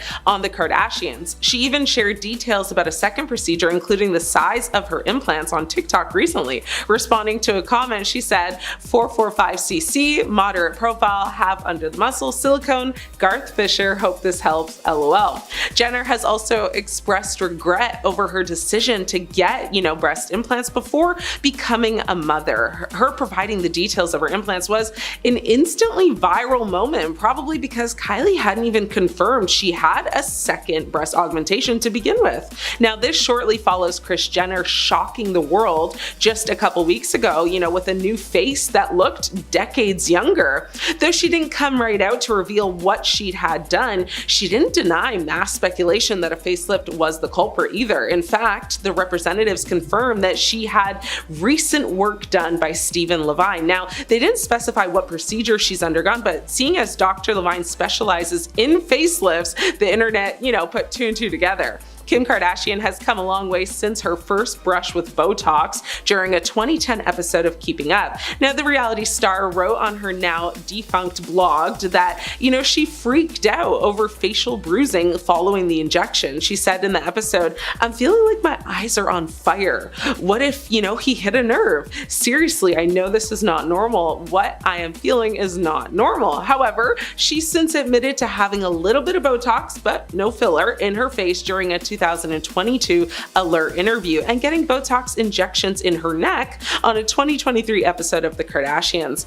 So why are they bearing it all now? Well, like always, the Kardashians follow trends, and it seems as though right now it's on trend to admit to getting work done. They also may just be tired of lying, but what do you guys think though? Is there a bigger reason they are suddenly being honest with their fans? Overrated or overstimulated? Too much Kardashian drama has made fans turn against them. The reality royalty fam is over and canceled. Kim Kardashian is now contemplating a court request to strip ex-husband Kanye West of custody of their kids after new drama has unfolded, and fans are over it all. Kim is reportedly considering changing her custody agreement with West after he released a song featuring their eldest child, daughter Northwest, without her approval. Physical custody is reportedly not an issue, as the rapper rarely sees his kids, and Kardashian still wants them to have, a good relationship with their father. However, it's a different story when it comes to decision making for their kids. The former couple's divorce agreement reportedly states that they must attend a private hearing with a judge in the event there's a conflict regarding their children. However, after this weekend's debacle, it has become very clear that the rapper refuses to abide by the rules of their agreement. Kardashian requested an emergency hearing with their lawyers, a mediator, and a judge after learning West was planning to drop a song featuring their eldest daughter North and disgraced rapper Sean Diddy Combs. Now, although Kanye skipped the meeting, he reportedly agreed not to release the track titled Lonely Roads Still Go to Sunshine. However, he went back on his word and dropped the song on X one day later, declaring that,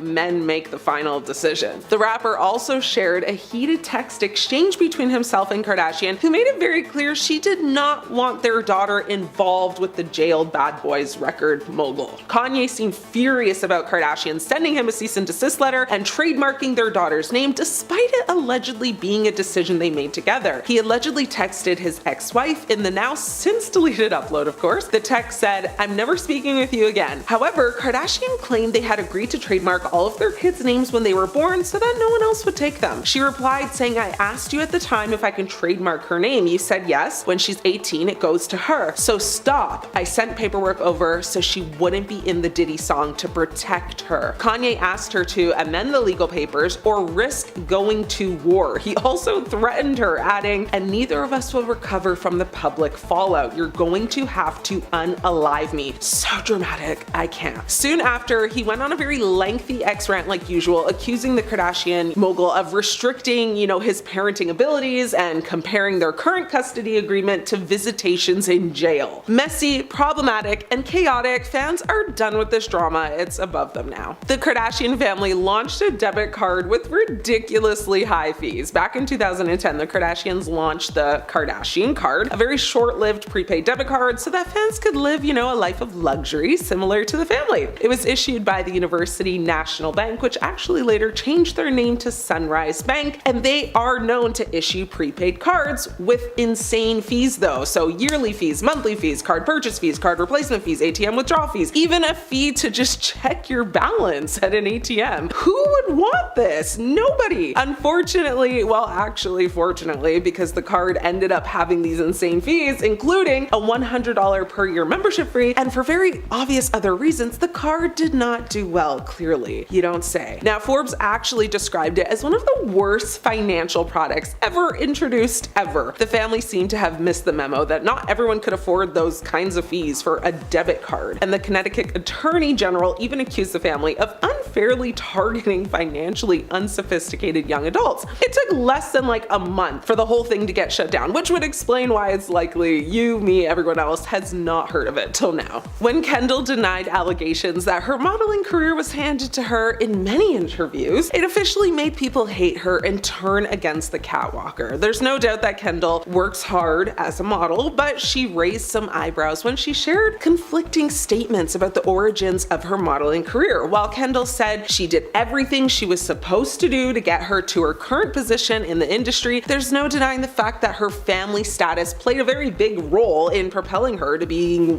one of the most famous models in the world. In fact, elsewhere in an interview, Kendall explains that when she was 14, she presented a homemade modeling book to her mom, and then she did her, Kris Jenner momager thing and made it all just come to life. Jenner has, modeled for designers including Karl Lagerfeld, Fendi, Calvin Klein, Chanel, so many others. In 2018, Forbes actually named her the highest paid model in the world. Kylie Jenner said she was self-made despite coming from a really wealthy and famous family. In 2019, Kylie Jenner was named the world's youngest self-made billionaire by Forbes, but a lot of fans had an issue with that title. Not only did the financials end up being a little off, but many people thought self-made wasn't an accurate title for Kylie, who grew up with immense wealth and privilege. Fans shared that it probably wouldn't have been possible for Kylie to start her business on her own if she had not had the platform her family had provided. Kylie later responded to critics, explaining that her parents, cut her off at a young age, so she had no financial assistance in starting her own business, blah, blah, blah. Kylie told Paper Magazine, my parents told me I needed to make my own money. It's time to learn how to save and spend your own money, stuff like that. What I'm trying to say is I did have a platform, but none of my money is inherited.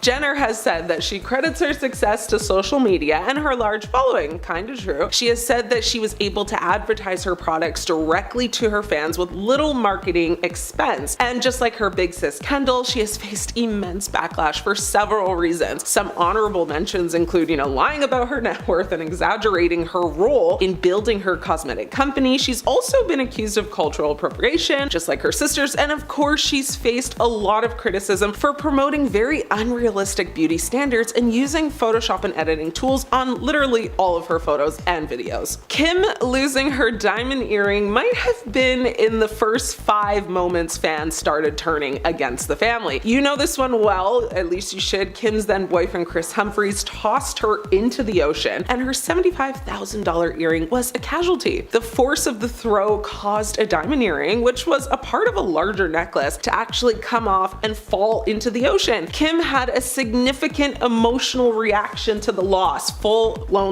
breakdown, crying and expressing her distress over the missing earring. Kim and her sister Chloe frantically searched for the lost diamond, even joking about where it might be. The earring was never found, and the incident became a viral moment on Keeping Up with the Kardashians. Kim Kardashian's Aaliyah Halloween costume had her fans turning against her immediately. The costume specifically recreated the look from Aaliyah's Try Again music video, which included a custom bra top and J brand leather pants. Now, many criticized Kim's costume, arguing it was insensitive and disrespectful to Aaliyah, who was a black singer and a cultural icon. Now, the social media mogul issued an apology after many Twitter users at the time called her Aaliyah Halloween costume offensive, right? In October of 2017. Kim actually wrote on her website saying Aaliyah was such an amazing singer and she will forever be a music legend. I saw online that some people thought my costume was in poor taste, and I am truly sorry if that offended anyone. We don't see color in my home. We were paying homage to people and artists we love and respect. It's that simple. Kim's designer debacle. Kimmy sparked, a lot of irritation from fans when she posted a now deleted video showcasing free goods she received from Dolce & Gabbana to her Instagram stories back in January of 2019. Followers were outraged by the post, with many pointing out that the controversial brand has come under fire multiple times over the years, most notably for a 2015 interview with Italian magazine Panorama, in which designing duo Stefano Gabbana and Domenico Dolce referred to IVF babies as chemical offsprings and synthetic children. That's wild. And to note off of that, Kim actually became pregnant with her second child, Saint, through IVF. So yeah. Dolce later apologized for,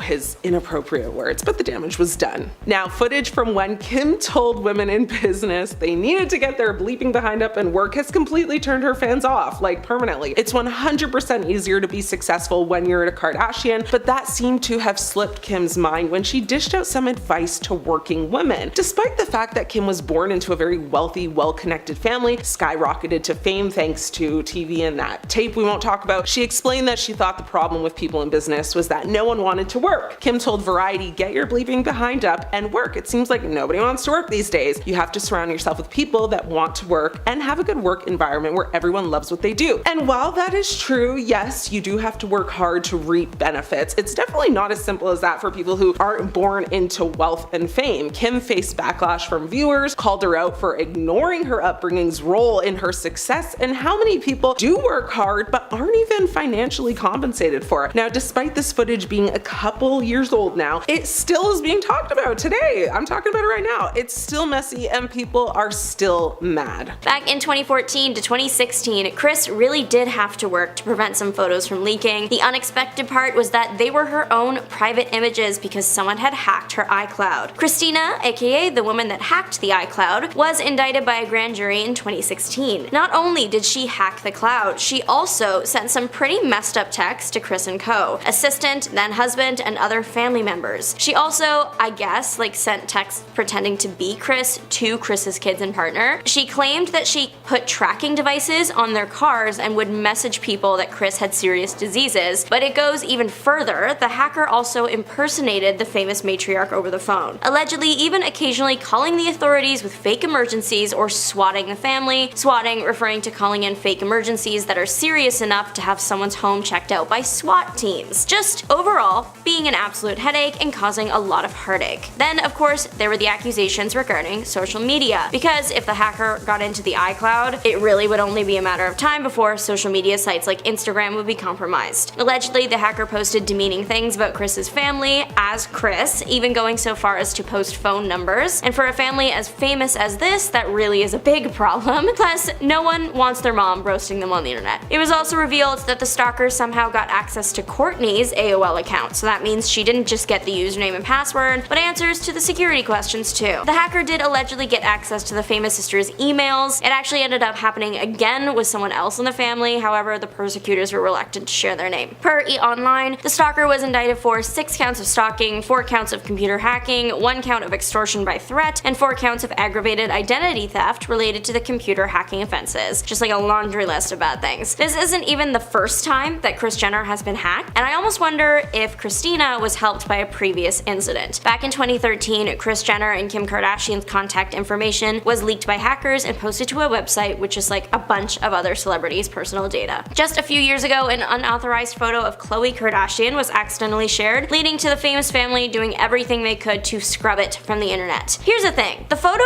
isn't scandalous, it isn't unflattering, in my opinion, she isn't doing anything offensive. It is literally just a photo of Khloe in a bikini by the pool. She's holding her phone in one hand and smiling for the camera, and that is literally it. That's the whole photo. However, there isn't any filter on the photo. Many photos posted by the sisters and, well, a lot of big celebrities, they use filters to smooth out the skin, smooth out the makeup, shape the body, whatever, right? People are used to seeing an airbrushed look to the family that getting an unfiltered iPhone photo shot was definitely a moment. However, they do occasionally post unfiltered photos, so why was this one a big deal? Well, they said the internet couldn't have it and started contacting people to take it down or risk legal action. So pretty soon, people started sharing it simply because they were told no. Then it became people wanting to see the photo, that people were risking legal action from one of Hollywood's richest search families for, than people just being confused why she would want the picture to disappear considering she looks good. Eventually, fans got answers. The reason it had to go was simply because it was unauthorized. One of the many Kardashian or Jenner assistants posted the photo without, I guess, checking the right avenues. The official statement from Chief KKW Marketing Officer Tracy Romulus was, the color-edited photo was taken of Khloe during a private family gathering and posted to social media without permission by mistake by an assistant. Khloe looks beautiful, but it is within the right of the copyright owner to not want an image not intended to be published taken down. For a family of women that have had their every move picked apart, it's understandable that they would want to control exactly what gets out there about them. Of course, the picture is still out on the internet. Khloe ended up posting some photos herself shortly after this went viral. Right now, having a photo with Diddy is like a guilty verdict to the internet, and Kris Jenner doesn't just have one, she's got a whole collection, plus past interviews with him, even one where he admitted that he once had a crush on her. Yeah, so the Kardashian Jenners, it's no secret that to help maintain their status, they interact with other people at the same level of fame, and like it or not, Diddy was one of those people. He was at the top of the food chain when it came to hosting parties and having famous friends. Kris Jenner posted many selfies with the man over the years. It appears that she was quite close with him, and one can assume that she and her daughters received many invites to his parties. I mean, we know that they did because they have been photographed and videotaped at them many times. This has led to people wondering what the famous family knew and if they kept anything quiet. Khloe once spoke about her experience at a Diddy party in a 2014 episode of the reality show. She made claims that many of the attendees were unclothed, and then previously in the episode she had been talking about all the big names that she saw there, and now of course people are wondering if she was at just like a regular Diddy party or the type that he is now in jail for. But back to Kris Jenner, because there is an absolutely wild story circulating online right now regarding the matriarch. One woman that is claimed to be a Diddy victim has shared a troubling story involving not just the disgraced rapper, but also Kris Jenner and Jennifer Lopez. Adria English joined the Lionel B Show podcast to share a story from someone she knew that was allegedly a Diddy victim. She claims that her homegirl was harmed in a ritual to conjure up demons, that J-Lo was damaging her skin using glass, and that Kris Jenner watched. English claims that in order for the girl to escape, she had to pierce Kris's shoulder with the glass. English says that if you look back at past interviews, Kris says that she'd once been pierced. Different word, but hopefully you get it. Unfortunately, I have not been able to find anything that indicated that Kardashian has ever been involved in an incident like that. She doesn't appear to have a scar on either of her shoulders either, and she's worn a lot of clothes that's shown off her shoulders and collarbone. The interview has gathered about 710,000 views on YouTube, with a comment section overwhelmingly in favor of English. Again, I couldn't find anything to support her claims, but Diddy's trial is coming up very soon, so maybe we will get answers then. In an early season of Keeping Up with the Kardashians, you might have seen Kim and Kourtney pretty upset over some photos nearly being leaked to the press. Well, fan speculation and facts go hand in hand. Kim K's first husband seemingly wasn't the nicest guy. There are court documents that accuse the man of being physically and mentally rough with the reality TV star. Of course, this was like before the show, so we never actually saw any of that on camera, but the description of the alleged events are hard to read. Anyways, they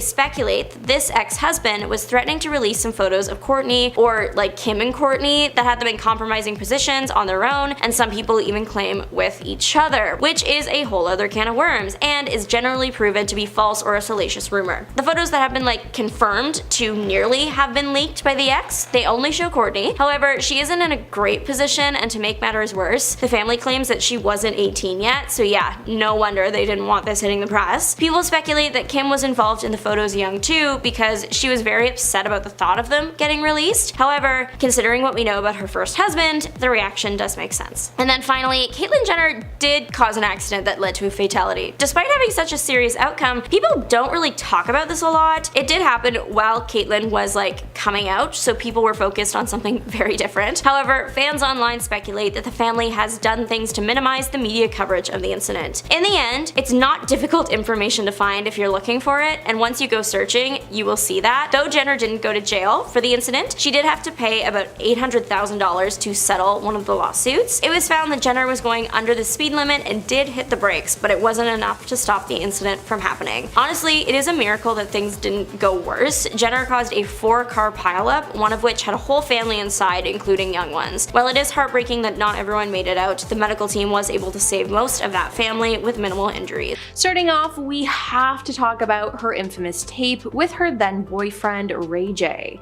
Now, the tape was leaked in 2007 and it thrusted Kim into the spotlight, but for all the wrong reasons. Now, Kim sued Vivid Entertainment for ownership of the tape, and in late April 2007, Kim dropped the suit and settled for $5 million. Now, many people judged her for this, and in 2022 there were actually rumors that there was a second part of the tape that was going to get leaked. Now, it was said this leak was done by Ray J, but years later he's spoken out and claimed that the famous family story was a lie. He said, "I sat in the shadows for over 14 years, allowing the Kardashians to use my name, to abuse my name, make billions of dollars over a decade and a half, talking about a topic I've never really spoken about. I've never leaked anything. I've never leaked a tape in my life." Now, he claims that Kim and Kris negotiated the release of the tape in the early 2000s. Kris apparently watched 3 different Ray J and Kim tapes and chose to leak the one that gave her daughter a better look, which is honestly just so gross. Now, since then, Kris has denied being a part of the leak, but it really wouldn't surprise me if she actually was. Then there was the time in 2024 where she offended a lot of people with what she wore to a wedding. In July, Kim and her sister Khloe attended the lavish wedding of billionaire heir Anant Ambani and his fiancée in India.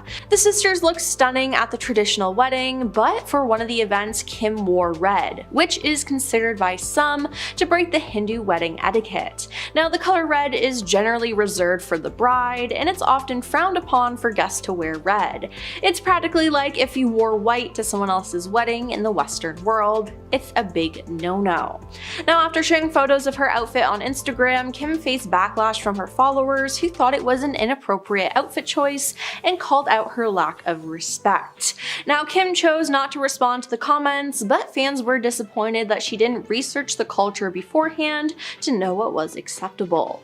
Controversy also arose when it was announced that Kim would appear on Variety's Actors on Actors. Now, Kim starred in 1 season of American Horror Story, which some fans didn't even like to begin with. Now, there was outrage, but Kim still did the interview, and she was partnered with Chloe Sevigny, who, like Kim, had also worked with Ryan Murphy. Although Chloe allegedly wasn't initially supposed to be Kim's interview partner, the interview itself went well. But viewers online were offended that Kim was being called an actor, though. Kim Kardashian's work on 1 season of American Horror Story does not put her on par with anyone on this list. She's nowhere near their level of talent and many accomplishments, one person said. "Kim Kardashian, can we be serious please?" While another chimed in, "Kim Kardashian is not an actor." Now, a few fans even accused the star of paying her way onto the series. Real actors exist, why did Kim K pay to be there? Then there's everything with Taylor Swift. Now, she and Kim have a bad relationship because of Kanye West. Now, we all know that Taylor Swift and Kanye West have a history, and when Kanye released his song Famous, in which he calls out Taylor Swift by name, I feel like me and Taylor might still have sex, why I made that be famous. Taylor Swift's reps shared a statement saying that Taylor was never made aware of the actual lyric "I made that be famous" in the song. Now, later, Kim graced the cover of GQ and paired it with an in-depth interview where she discussed how Taylor had approved the lyric per a recorded phone conversation between the two singers. Kim then posted a video of Taylor and Kanye on the phone discussing the songs, which proved that Taylor was lying. Now, the whole internet turned against Taylor, with Kim leading the hate train. But in 2020, the full phone call between Kanye and Taylor was leaked, proving Taylor was telling the truth and that Kim lied and edited the phone call conversation to make it look like Taylor was in the wrong. At the 2022 Met Gala, Kim Kardashian arrived in the iconic "Happy Birthday, Mr. President" Marilyn Monroe dress. She was granted special access to wear this as it is kept in a museum, but most of the general public didn't like this and thought that the dress should have been left alone. Besides that, Kim revealed that she had to lose 16 pounds in 3 weeks in order to fit into the gown. You see, the dress couldn't be altered to fit her, so she had to alter herself to fit into the dress. There was drama about how she lost her weight and whether it was healthy or not, but that got covered up though with another scandal, as it was claimed that Kim actually damaged and ripped the real Marilyn Monroe dress. Now, she denied it, but a Monroe collector is claiming that the dress has sustained permanent damage as a result. After Kim returned the dress, Scott Fortner shared photos of the dress taken that appear to show stretched and buckling fabric, along with missing crystals or ones left hanging by a thread, as it appears that Kim has damaged the dress, which is something that people were worried about, and it actually happened. Now, Kim had another scandal at the Met Gala too, where she wore a dress with a corset so tight her waist was pretty much invisible. I mean, it was so tight people were worried for the star, wondering how she could even breathe. People online were also angry though, because she was promoting yet again another unhealthy beauty standard. People were shocked by this and angered with the star. I'm not saying the media is to blame for young women's eating disorders, but Kim Kardashian crushing her organs to be thin on a red carpet sure doesn't effing help. Now, some celebrities also spoke out about this, like Jamila Jamil. She said, "The media has created a cycle of obsessing over Kim's body and teaching the public that this is the image to warrant attention and praise, and then they blame her for her impact on our beauty standards. She has no impact without attention. Who gives celebrities attention? The media and us," she said. Now, regardless, the look was crazy and Kim shouldn't be hurting herself like that, just all in the name for fashion. Now, Kim hasn't had the best luck when it comes to love, because she once had a marriage that lasted for only 72 days. Yeah, she was married to Kris Humphries, and they made a lot of money with their photos and filming the whole experience on Keeping Up with the Kardashians. Now, when Kim ended things though, Kris was blindsided by this, as he felt that they were truly in love, and he cited fraud as a reason for wanting an annulment. Now, following their split, Kris's lawyer told the Los Angeles Fraud Court that Kim had no intentions of proceeding with this marriage, and if you look at the evidence, it seems to be true. Now, I honestly kind of feel bad for Kris and him going through all of that. Then there was the time Kim bought one of Princess Diana's necklaces at an auction. Kim snagged the diamond-encrusted amethyst Atala cross pendant famously worn by Princess Diana for $197,453 in 2023. Now, in November, Kim attended the 2024 LACMA Art Plus Film Gala, where she wore a dramatic white dress with a plunging neckline. Now, people called out Kim for wearing the necklace though, writing that it was weird that she would continue to wear pieces once owned by deceased celebrities, and they felt that she was trying to upstage Diana. Now, others called the move disrespectful. Some felt her wearing it with that dress was offensive to the religious symbol. Why are we still giving this woman precious heirlooms like Diana's necklace after she broke Marilyn's dress? Wrote one commenter on Instagram. And I mean, Kim has the money to do these things, but should she be allowed to do it? I don't think so. Now, Kim was also called out for doing blackface while promoting her beauty products. Now, afterwards, she told the New York Times, "I would obviously never want to offend anyone. I used an amazing photographer and a team of people. I was really tan when we shot the images, and it might be that the contrast was off. But I showed the image to many people, to many in the business. No one brought that to our attention, no one mentioned it." The Kar-Jenners grew up on screen for all of us to see, and while there was drama on screen, apparently there was some behind the scenes as well. When the show first started in 2007, it said that the Kardashians, especially Kendall and Kylie, were very nice to the crew for the show. But as the years went on and they got more famous, they turned into monsters who had no respect for those who worked on the show. According to The Sun, the Kardashians repeatedly berated crew members and made unreasonable demands on anyone in their path. Additionally, the girls often try to direct what happens or demand multiple reshoots of simple moments on the show to place themselves in the best light they can at the expense of the rest of the family and crew, a source said. Now, this isn't a good look for them at all, and they should honestly be ashamed. Now, Kim Kardashian's marriage to Kris Humphries was something, let me tell you. Now, they dated for 6 months before they got married, and this might be due to all the money that they were making or were going to make. Kim was paid $1.5 million by People magazine for their wedding photos alone. They also got $300,000 for their engagement announcement, and then was given even more for both her bridal shower and honeymoon pictures. Not to mention, the pair got a bonus check from airing their wedding on Keeping Up. But things went downhill after that though, as just 72 days later, Kim filed for divorce from Kris. Yep, the marriage only lasted 72 days, which is honestly just embarrassing. Now, Kris was blindsided by this as he felt that they were truly in love, but he cited fraud as a reason for wanting an annulment. Now, Kim's paperwork stated irreconcilable differences for hers. Now, following their split, Kris's lawyer told a Los Angeles fraud court that Kim had no intentions of proceeding with this marriage. Jonathan Jackson, who worked with Kim between 2007 and 2009, said the pair's union was a publicity stunt. Speaking on Good Day LA back in 2011, Jackson said, 2 weeks prior to her wedding, she knew it was not something she wanted to do. Unfortunately, they were obligated to honor contracts with E!, the network which had TV rights, otherwise they would have owed a lot of people a lot of money. Now, this is so unfortunate, especially for Kris, as he was practically used. And then there's everything that happened with Lamar Odom and Khloe. Throughout 2013, countless stories circulated about Lamar cheating on his wife Khloe. Later on, Lamar admitted to struggling with addiction and infidelity from early on in his marriage to Khloe. There were too many strippers to count, he said in his memoir. Now, Khloe actually grew suspicious and hired a private investigator to track her husband. And while all this was going on, the couple put on a happy front on Keeping Up with the Kardashians and their own spin-off show, Khloe and Lamar. Now, in 2013, an insider claimed Khloe had not only photographic proof that Lamar cheated on her with at least 5 different women, but had copies of text messages between Lamar and the other women. She is a very smart woman and knew she had to get the proof because of the infidelity clause in their prenup, the source said. Though Khloe would later talk about Lamar's cheating on Keeping Up, she didn't do so until his cheating was widely publicized. And all of Lamar's issues were publicized by the Kardashians themselves.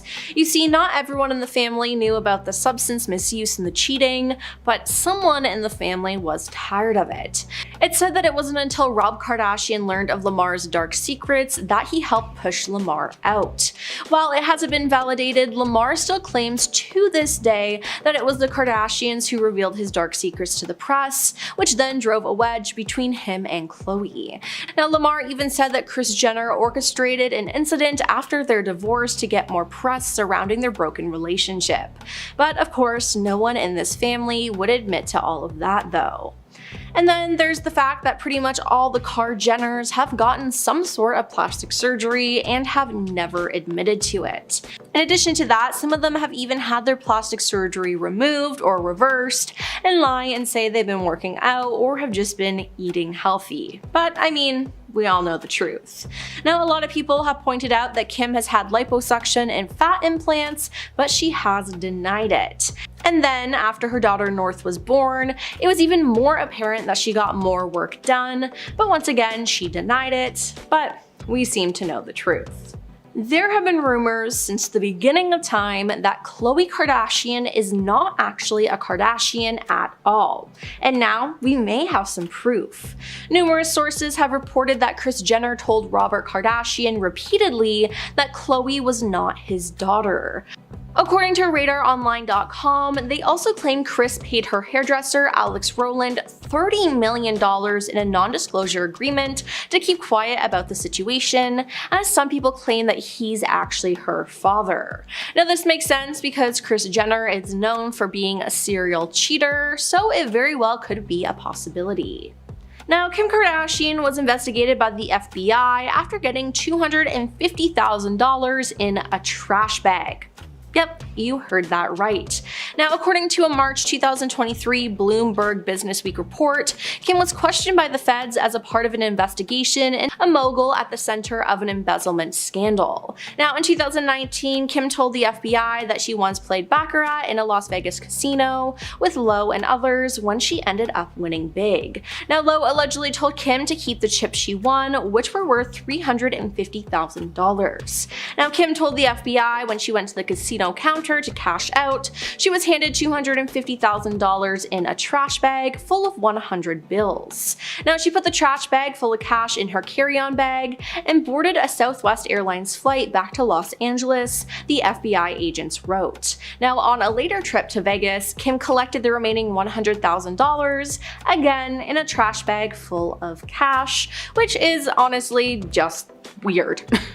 Now, Kim Kardashian has been accused of mistreating her workers by not paying them, which is messed up. In May 2021, Kim was sued by 7 workers accusing her of wage theft, retaliation, and more. The complaint alleged that cleaning and maintenance workers at her Santa Monica home weren't paid for all the hours they worked, didn't get overtime pay, weren't given required meal and rest breaks, and didn't get any pay stubs or documents related to employment. Kim has largely tried to deflect the blame by saying this was the fault of a company she hired to manage the workers. Now, the case, which was ongoing, has been pushed under the rug by the family, who never addressed the scandal themselves. And apparently, a lot of keeping up with the Kardashians was fake. Now, Kris Humphries spoke out about this after his short-lived marriage to Kim. He told a source, "Kris says that Kim's reality shows are a total sham. He doesn't think there's anything real about the shows at all." Now, the source also references one of the most quoted scenes of the show, in which Kim loses an earring after being thrown into the ocean by Kris during a family trip. Kim was crying hysterically, but then miraculously, one of the younger sisters found the earring in the ocean, where the group had been swimming. But they said that Kim didn't actually lose her earring, that the move was a publicity stunt to get views, the source said. Which, yeah, I do honestly believe this point. And finally, we have to address Kim's adult film that was released with her ex, Ray J. Now, in 2007, the tape was leaked online, and it's how Kim rose to fame. The talk of the tape was a prominent topic on the first season of Keeping Up with the Kardashians, and it made Ray J a villain. But Ray J has since come out and said that he had nothing to do with the tape being released, and that it was all up to Kim and her mother, Kris. He said, "I sat in the shadow for over 14 years, allowing the Kardashians to use my name, to abuse my name, making billions of dollars over a decade and a half, talking about a topic I've never really spoken about. I've never leaked anything. I've never leaked a tape in my life." Now, Ray J claims that Kim and Kris negotiated the release of the tape in the early 2000s. Kris apparently watched 3 different Ray J and Kim tapes and chose to leak the one that gave her daughter a better look, which honestly is just gross. Now, Ray J also claimed that Kim has the videotapes in a box under her bed and that he's never been in possession of the tapes. Now, Kris Jenner has denied playing a role in the whole scandal, but Ray J says she's lying and that it was all her plan. Kris Jenner and Robert Kardashian, they essentially had the perfect life. Kris and Robert had 4 children together, they lived in a beautiful home in Beverly Hills, and Robert had a great job as a wealthy entrepreneur and lawyer. But Kris admitted that she felt that something was missing when she was introduced to professional soccer player Todd Waterman, who was 10 years younger than her. She became involved in an affair. Kris said, "When you're very young, you do a lot of stupid things. It's probably the biggest regret of my life that I ended up having an affair. I was probably just really naive and stupid and restless and didn't realize that marriage has its ups and downs. Sometimes people think the grass is always greener, and that was like what I think I went through at some point." The bombshell revelation first came out in her memoir called Kris Jenner and All Things Kardashian. Khloe later revealed that the affair destroyed her dad and it had a terrible effect on the family. For Khloe Kardashian and Lamar Odom, it was pretty much love at first sight. The pair tied the knot in September of 2009 after just a month of dating. But Khloe's only marriage unfortunately ended in disaster. Relatively soon into the marriage, it was revealed that not only did Lamar have a serious substance misuse problem, but he also admitted to being with countless other women during the relationship. The couple divorced shortly after he was found unconscious in a brothel. According to Lamar, dating a Kardashian is hard, so hard that it made him cheat on his ex-wife multiple times during their marriage. He said, "When I became Khloe Kardashian's man on TV, it made me look more enticing." As a result, he claimed, thoughts came out of the woodwork. "If there is one thing I regret when I was married, it was having multiple affairs with different women. That wasn't the stand-up thing to do.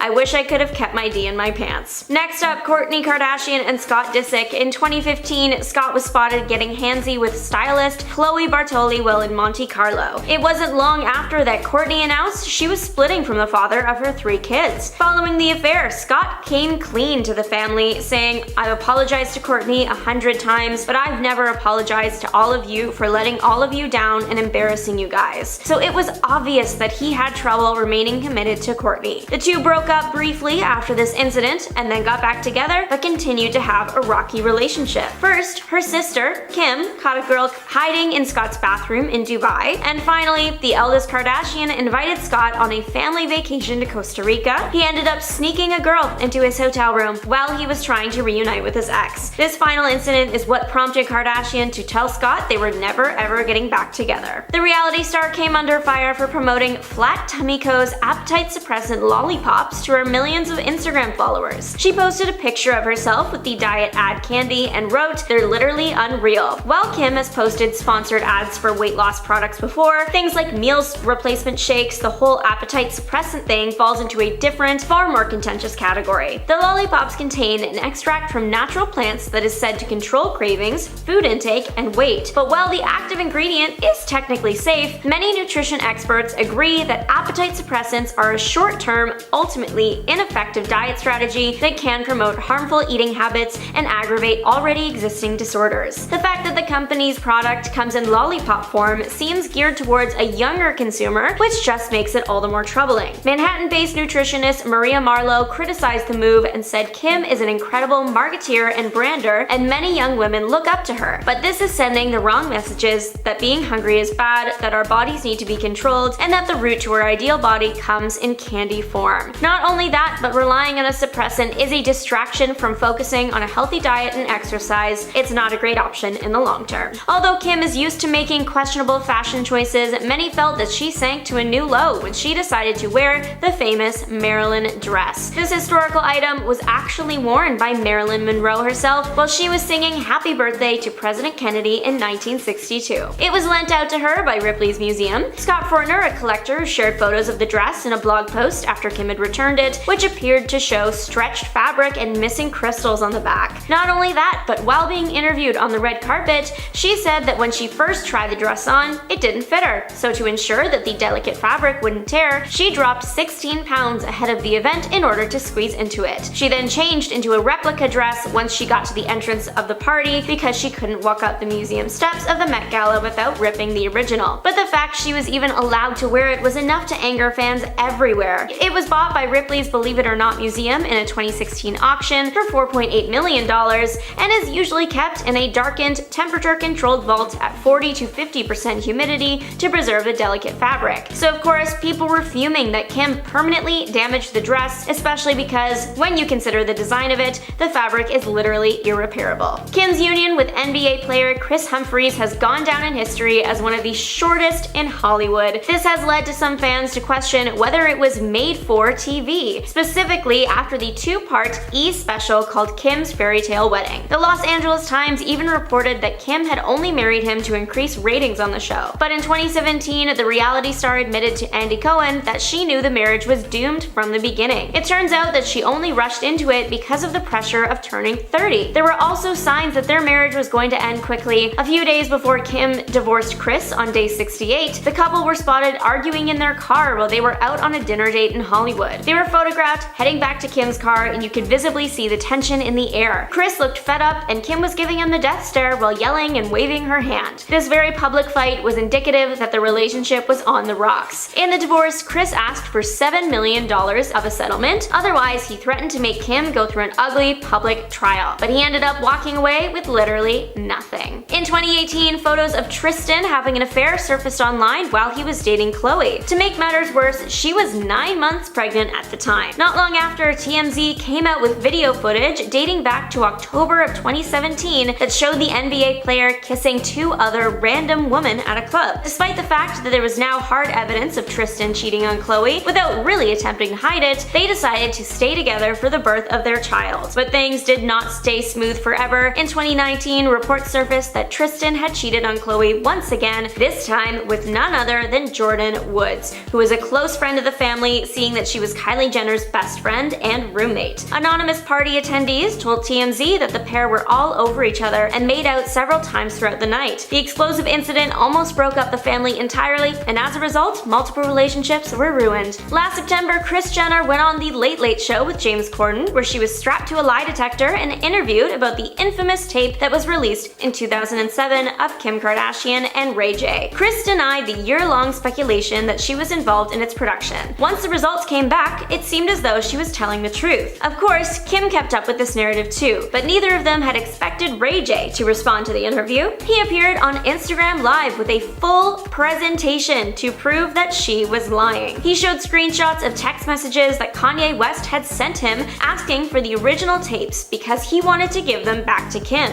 In response, Ray J said, "I got 2 kids and a tech company. Why would I involve myself in this? I'm so past this, bro. I'm assuming you know the full story from 05, right? How it happened, who brokered the deal, who put it all together, etc." This is when Ray J made the most shocking revelation ever. He said, "Kris Jenner is the one who made us shoot the second tape in Santa Barbara." He then claimed that Kris orchestrated the filming of the last tape and even watched them to decide which was best. Kim K came under fire when she bought the iconic cross necklace that was worn by Princess Diana for $197,000. 4 people competed in a bidding war, but Kim ended up winning the auction after 5 minutes. The amethyst cross is a 1920s pendant by a luxury jewelry designer, which Diana wore on many occasions. The cross-shaped pendant features large amethyst stones framed by a 5.2 carat diamond. After news of the purchase came out, Kim started trending on Twitter as everyone was jumping to create their own Kim Kardashian has purchased meme as a way to make fun of the historical artifacts she had bought. They have quoted Kim as saying, "I just did what needed to be done." Kim and Scott Disick are being sued for $40 million after they were accused of hatching a contest scam and fooling innocent people. The lawsuit alleges that the two created a fake lottery in 2020 and announced that the winner will get $100,000 and 2 first-class tickets to LA, as well as a 3-night stay in Beverly Hills, and they could shop like Kim. But turned out this was all fake. The filing claims it says that Kim and Scott worked with an Australian company, Curated, to sell the personal information of the players to advertisers. Apparently, the winners of the contest were announced, but their Instagram handles were quickly made private, which raised a few red flags. The people that did enter the contest and lost were then invaded by hundreds of advertisers, soliciting them with potentially offensive and unwanted content. However, the Australian company has said that the contest is legitimate and there is legal paperwork to back it. Both Kim and Scott have yet to comment on the lawsuit. There's one image in the news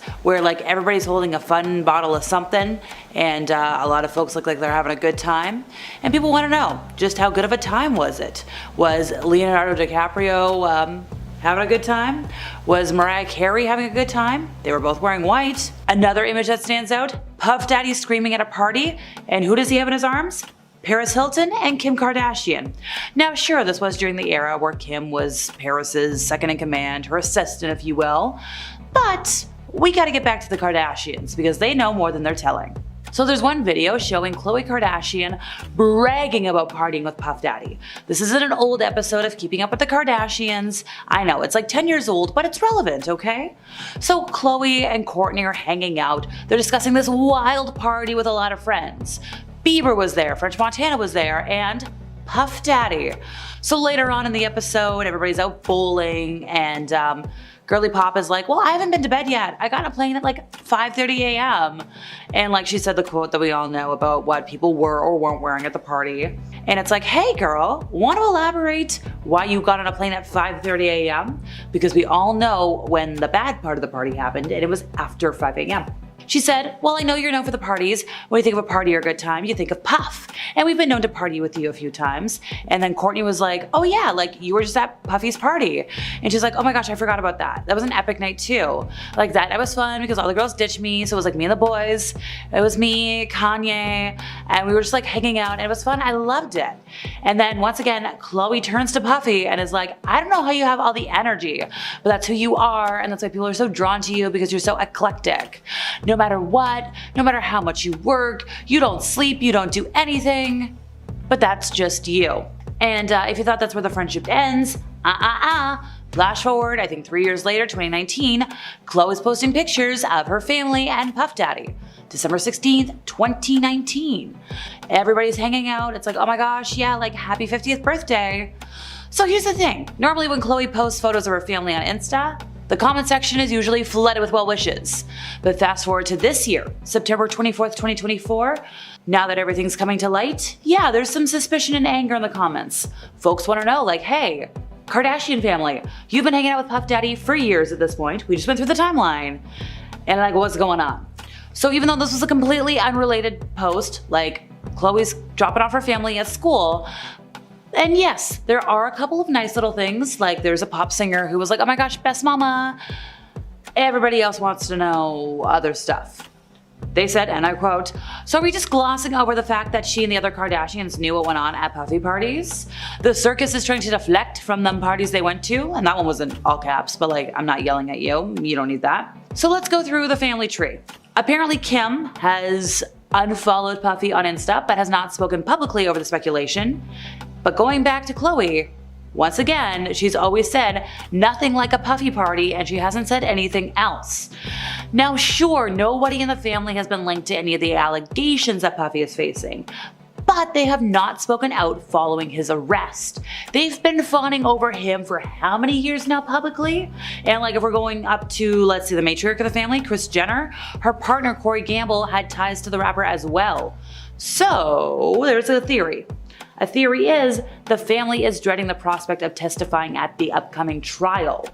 Now this is according to some insiders who claim that the family is in panic mode because all these years they've been bragging about partying with Puffy, and of course everybody's wondering, were you involved in the freak-offs? And if you don't know what the freak-offs are, how could I word this without getting in trouble with the internet? Carefully organized events that involved very naughty activities, not always consensually, with a lot of people. Please get my hint. So according to sources, the Kardashians are all insisting they weren't involved in the twisted, awful things that went up after hours at these parties. Even though we know Khloe was at these parties until 5:30 a.m., which is when the twisted things would have been happening. Now, of course, we do have to mention Puffy had plenty of glamorous parties over the years that weren't these crazy things. But, and this is a quote here, at least not until the early morning hours. Well, I don't know, folks. Didn't I just say that Khloe Kardashian was at these parties until the early morning hours? So if you're wondering how Corey ties into all of it, he made a post in 2020 saying like, oh, I will always thank Puffy and Puffy's partner for all they did in my life. So a lot of folks think Corey must have had some knowledge of what was going on, which he totally denies. So obviously, going back to Kris, Momager Supreme PR expert, she's a little embarrassed. She's scrambling to distance the entire family from this and distract everybody. But obviously, it's kind of impossible. So let's talk more about these parties for a moment, folks. Let's go back, way back. 1999, where Puffy was talking about his white parties, and it's very interesting what he said about them. At the time, 1999 folks, they don't want me to party anymore, but we're not gonna stop. We will continue to have fun, to unite people from all walks of life. And he said, you will hear about my parties. Folks, this is almost 30 years ago. They're going to shut them down. Maybe they're going to arrest me. They're going to do all kinds of crazy things just because we want to have a good time. Whenever you bring a different element into people's environments, things that broaden people's horizons, people get intimidated. It's a lot of people out there that feel intimidated by it. okay, well, I don't know, sir. We have different ideas on this.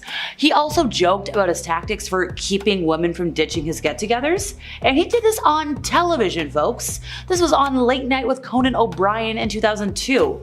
So Conan was like, hey, how do you throw a great party? Because by then, Puffy was already known for his parties. He said woman. Beautiful woman, of course. Beautiful men for the ladies, of course. You need some water. I don't know if guys have noticed this, but a lot of ladies drink water at the parties, so if you don't have what they need, they're gonna leave. And then he said something very interesting. Gotta keep them there. Need locks on the doors. Now, Conan O'Brien was like, that sounds kind of dangerous. Puffy tried to play it off. He's like, no, it's all in fun. Well, he didn't say that word. He said a word that starts with a K that I can't say. But like, nope, that does not sound like a great human rights situation. So sure, as all this continues to hit the light and it's all technically allegation and whodunits and maybes and allegedlys, it's probably gonna be a while before we get anything concrete, because if you went to a Puffy party or hung out with him, you had to sign an NDA. So apparently it's a pretty standard one, like you can't share information related to the disgraced music mogul himself, partners, family members, friends, business associates. You also couldn't photograph, film, or record anything without written consent. And even though that is pretty boilerplate, obviously we all wish we had footage right about now. You also, if you took anything, you can't share anything on social media without any explicit consent from the bad boy founder. Also, you can't give an interview, you can't write a book, you can't discuss anything. So obviously that's probably why we're not hearing about anything, but like, we would still like to know. The non-disclosure seems to cover anything that could get the rapper into trouble, and it does expire at one point. It's valid for, let's see, Puffy's life plus 20 years or 70 years, whichever is longer. Yes, it's boilerplate, but still, come on folks. You can break it, it'll make everybody's lives easier. Kim Kardashian is feuding with one of her sisters again. She's been called out by Khloe with her shady Instagram posts, as the pair have been fighting on the new episode of The Kardashians. Now, in the most recent episode of The Kardashians, the sisters clashed over Khloe's parenting, with Kim suggesting that Khloe's 2 kids rule her life. Now, this came about after Khloe turned down a trip to Paris for Fashion Week because she wanted to be home with her kids. Now, last week's episode also documented their family vacation to Aspen, which took place in January.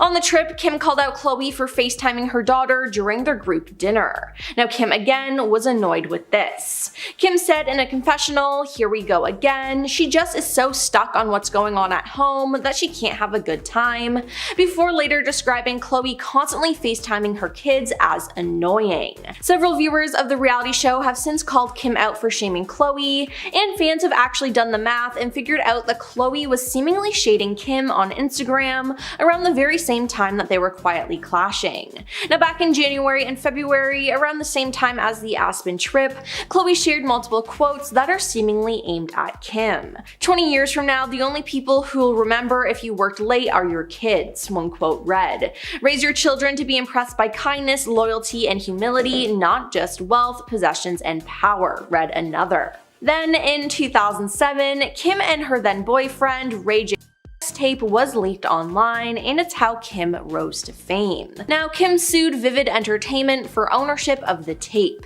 In late April 2007, Kim dropped the suit and settled for $5 million. Now, the blame was put on Ray J for releasing the video, but after all these years, Ray J maintains his innocence. He said, "I've sat in the shadows for over 14 years, allowing the Kardashians to use my name, to abuse my name, make billions of dollars over a decade and a half, talking about a topic I've never really spoken about. I've never leaked anything. I've never leaked a tape in my life." Now, he claims that Kim and Kris negotiated the release of the tape in the early 2000s. Now, Kris apparently watched 3 different Ray J and Kim's and chose to leak the one that gave her daughter a better look. Now, if that's true, that is just gross. Now, Kris Jenner has denied playing a role in getting her daughter tape released, and even took a lie detector test on the James Corden show, but Ray J is still adamant that they did help. Now, looking back, Ray J said he is embarrassed of the tape. Now, Kim's whole relationship with Kris Humphries was something else. They dated for 6 months before they got married. Now, Kris wasn't really into all the fame, but Kim wanted it all. Now, their relationship made them a lot of money. The reality star was paid $1.5 million by People people for their wedding photos alone. They also got $30,000 for their engagement announcement and another massive chunk of cash from both her bridal shower and her honeymoon pictures.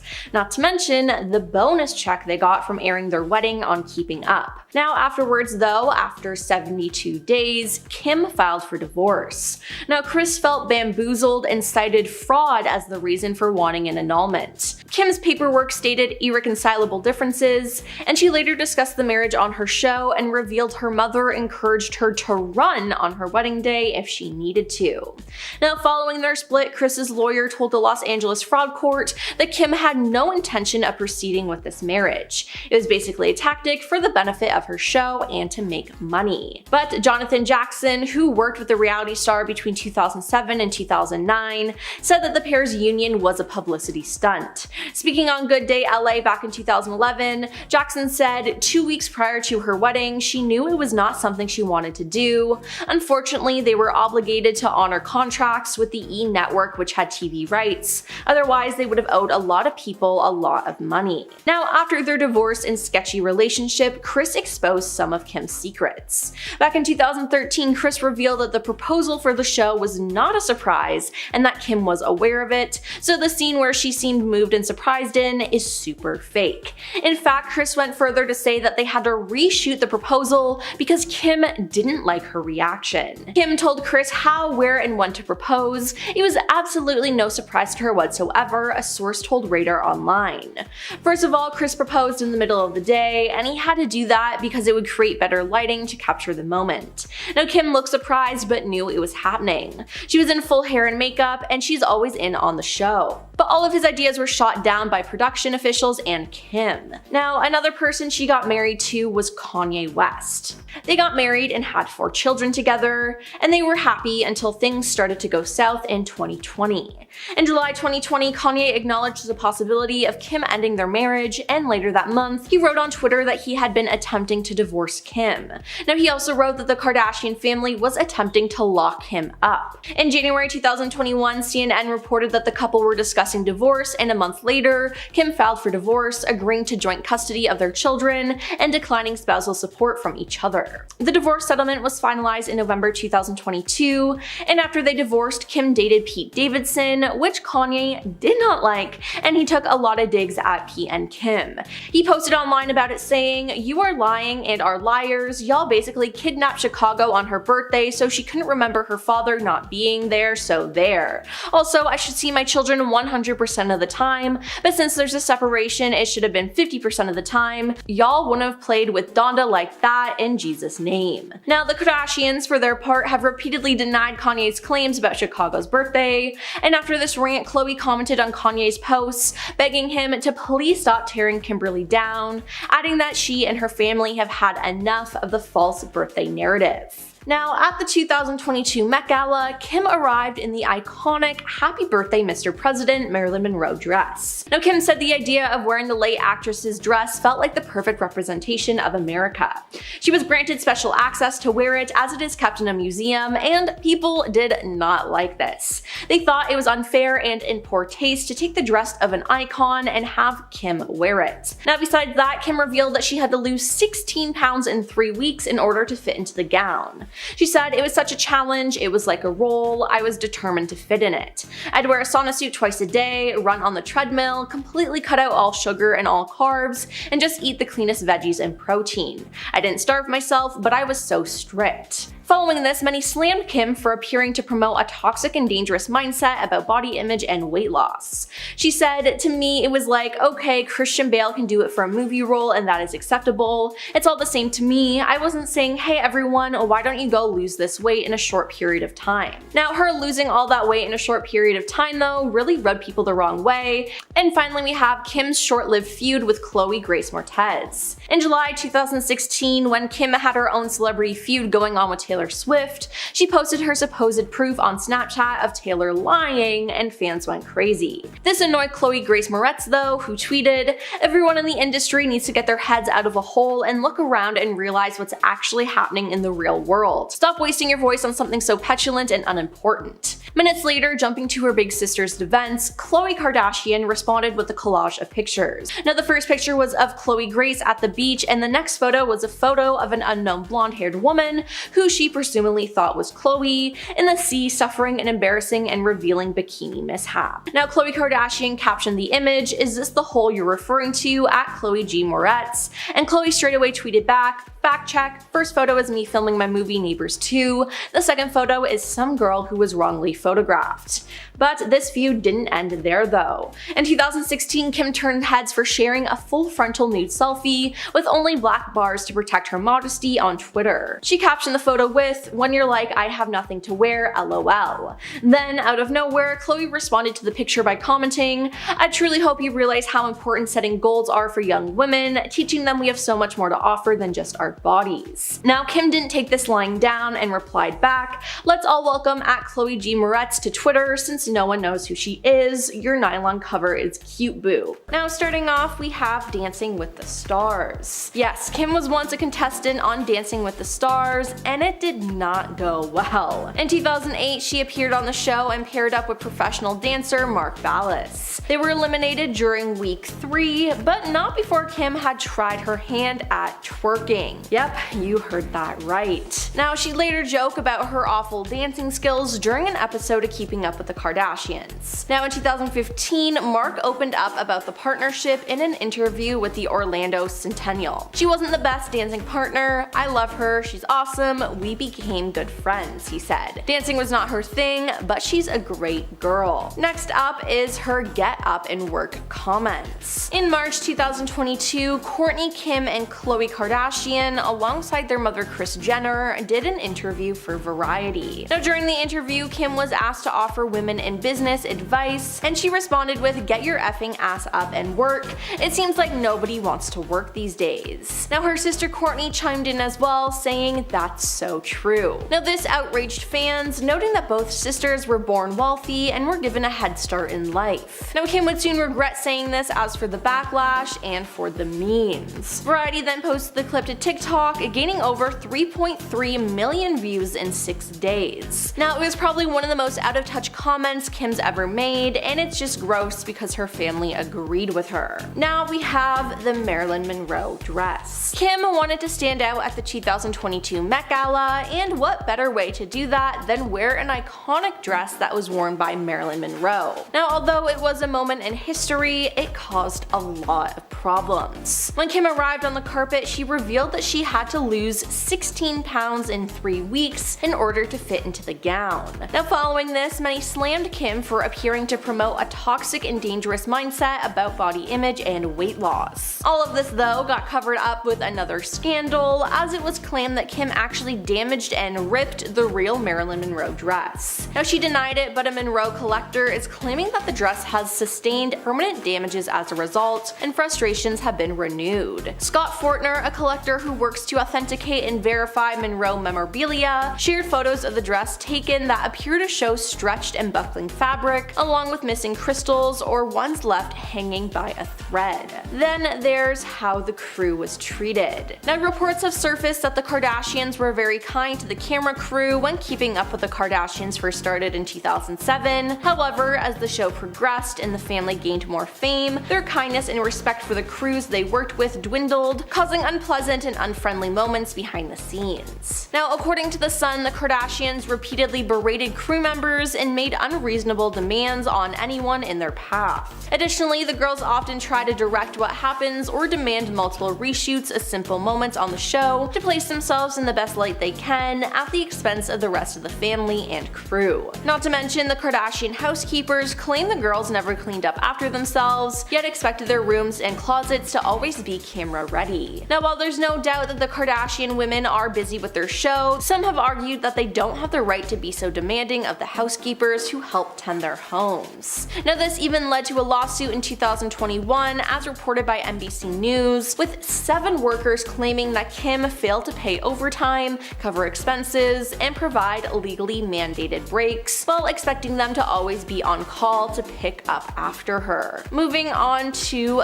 getting booed. Kim Kardashian appeared at Tom Brady's celebrities roast. Now the roast, which aired live on Netflix, is now missing some notable footage from when Kim first took the spotlight. Live viewers couldn't miss the crowd's boos after host Kevin Hart introduced her, but in the version currently available on Netflix, Kim is greeted exclusively by applause. Now as Kim makes her way to the stage, the audience's only audible reaction is applause, as it was in the original broadcast. "Thank you so much, Kevin," she says in this edited version, as she then makes a joke about his height. But that's not what happened in real life. In the live broadcast, when Kim made an earlier attempt to deliver that first joke, it was interrupted by significant booing from the crowd following the initial applause. Now after saying, "I know a lot of people make fun of your height," she looked away from the teleprompter with irritation. All right, she said. Now on Netflix, the roast includes a message that says, edited from a previous live stream, but people who saw the stream live know what happened and were already talking about it online, as it wasn't a secret. Now we have her music career. Back in 2010, Kim decided to try out a career in the music industry. In 2011, she dropped her debut music video, Jam, Turn It Up, but the music career of Kim was very short-lived, and it was the first and last song that she sang. Now Kim had worked on the track with some very talented people, and had revealed that a portion of the proceeds from the song's sale would be donated to St. Jude's Children's Research Hospital. However, the song did not turn out to be very successful. The New York Daily News had called Kim the worst singer in the reality TV universe. Kim never sang again, except for her mom Kris Jenner's birthday celebration music video in the year 2015. Now, according to Rolling Stone, Kim had revealed on an episode of Watch What Happens Live that she regrets singing the track. The reality TV star revealed on the show that making Jam Turn It Up was a memorable experience and allowed her to raise money for cancer, but that she considered the track to be her biggest mistake. Now she further said that she does not like it when people do things they are not good at, and for herself, she thinks that she does not have a good voice to be a singer, therefore she should not have sung the track. I mean, it appears that it was for a good cause, but still, Kim did horrible, but at least she can acknowledge that. Now let's talk about her acting debut. Yes, you might not know it, but before Kim starred in American Horror Story, she had a role in the 2008 comedy Disaster Movie. Kim starred alongside Carmen Electra and Vanessa Milano before she was slammed by a meteorite. Now as expected, the movie only got a 1% approval rating on Rotten Tomatoes. Now during an appearance on the ABC reality show Big Fan almost a decade after the film premiered, Kim revealed that she's not particularly proud of this one. "I'm mortified if you have the clip," she admitted. "I can't watch." And yeah,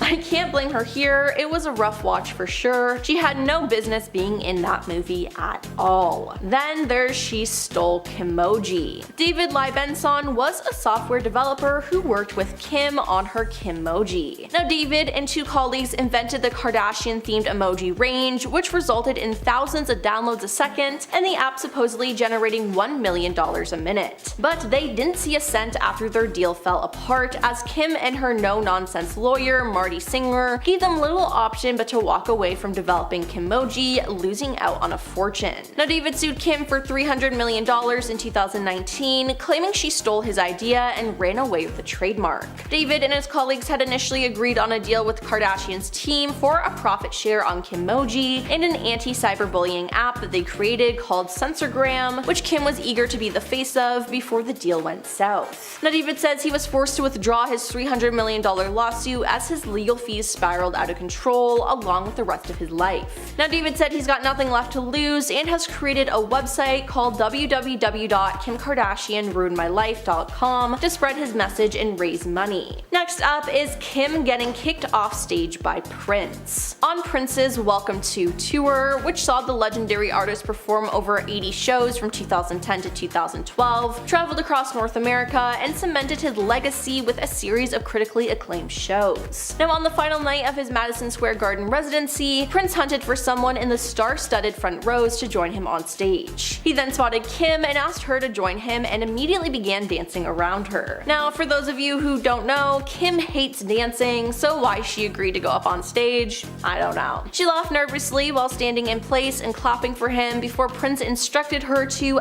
get off my stage. Now Kim later discussed the incident during an episode of Keeping Up with the Kardashians. "I was just so nervous and I was just like laughing. To my defense, like, didn't Prince watch Dancing with the Stars? Like, I'm not a good dancer." Now following this moment, Prince and Kim would never me again. He never forgot her performance on stage with him, as he refused to take part in an episode of New Girl alongside members of her family, according to Zooey Deschanel. Yikes. And lastly, we have Kim's lost earring. One of the most iconic scenes in Keeping Up with the Kardashians history is when the family was vacationing in Bora Bora in 2011. Kim was with Chris Humphries at the time, and he threw her into the ocean while she was wearing her clothes. Kim then noticed that her $75,000 earrings she was wearing were no longer in her ears. She then began crying and turns hysterical. When her sister Kourtney finds out what happens, she iconically exclaims, "There's people that are dying, Kim." Now Kylie later found the earrings shortly after Kim lost them, but Kim's bratty reaction would last forever in a meme form.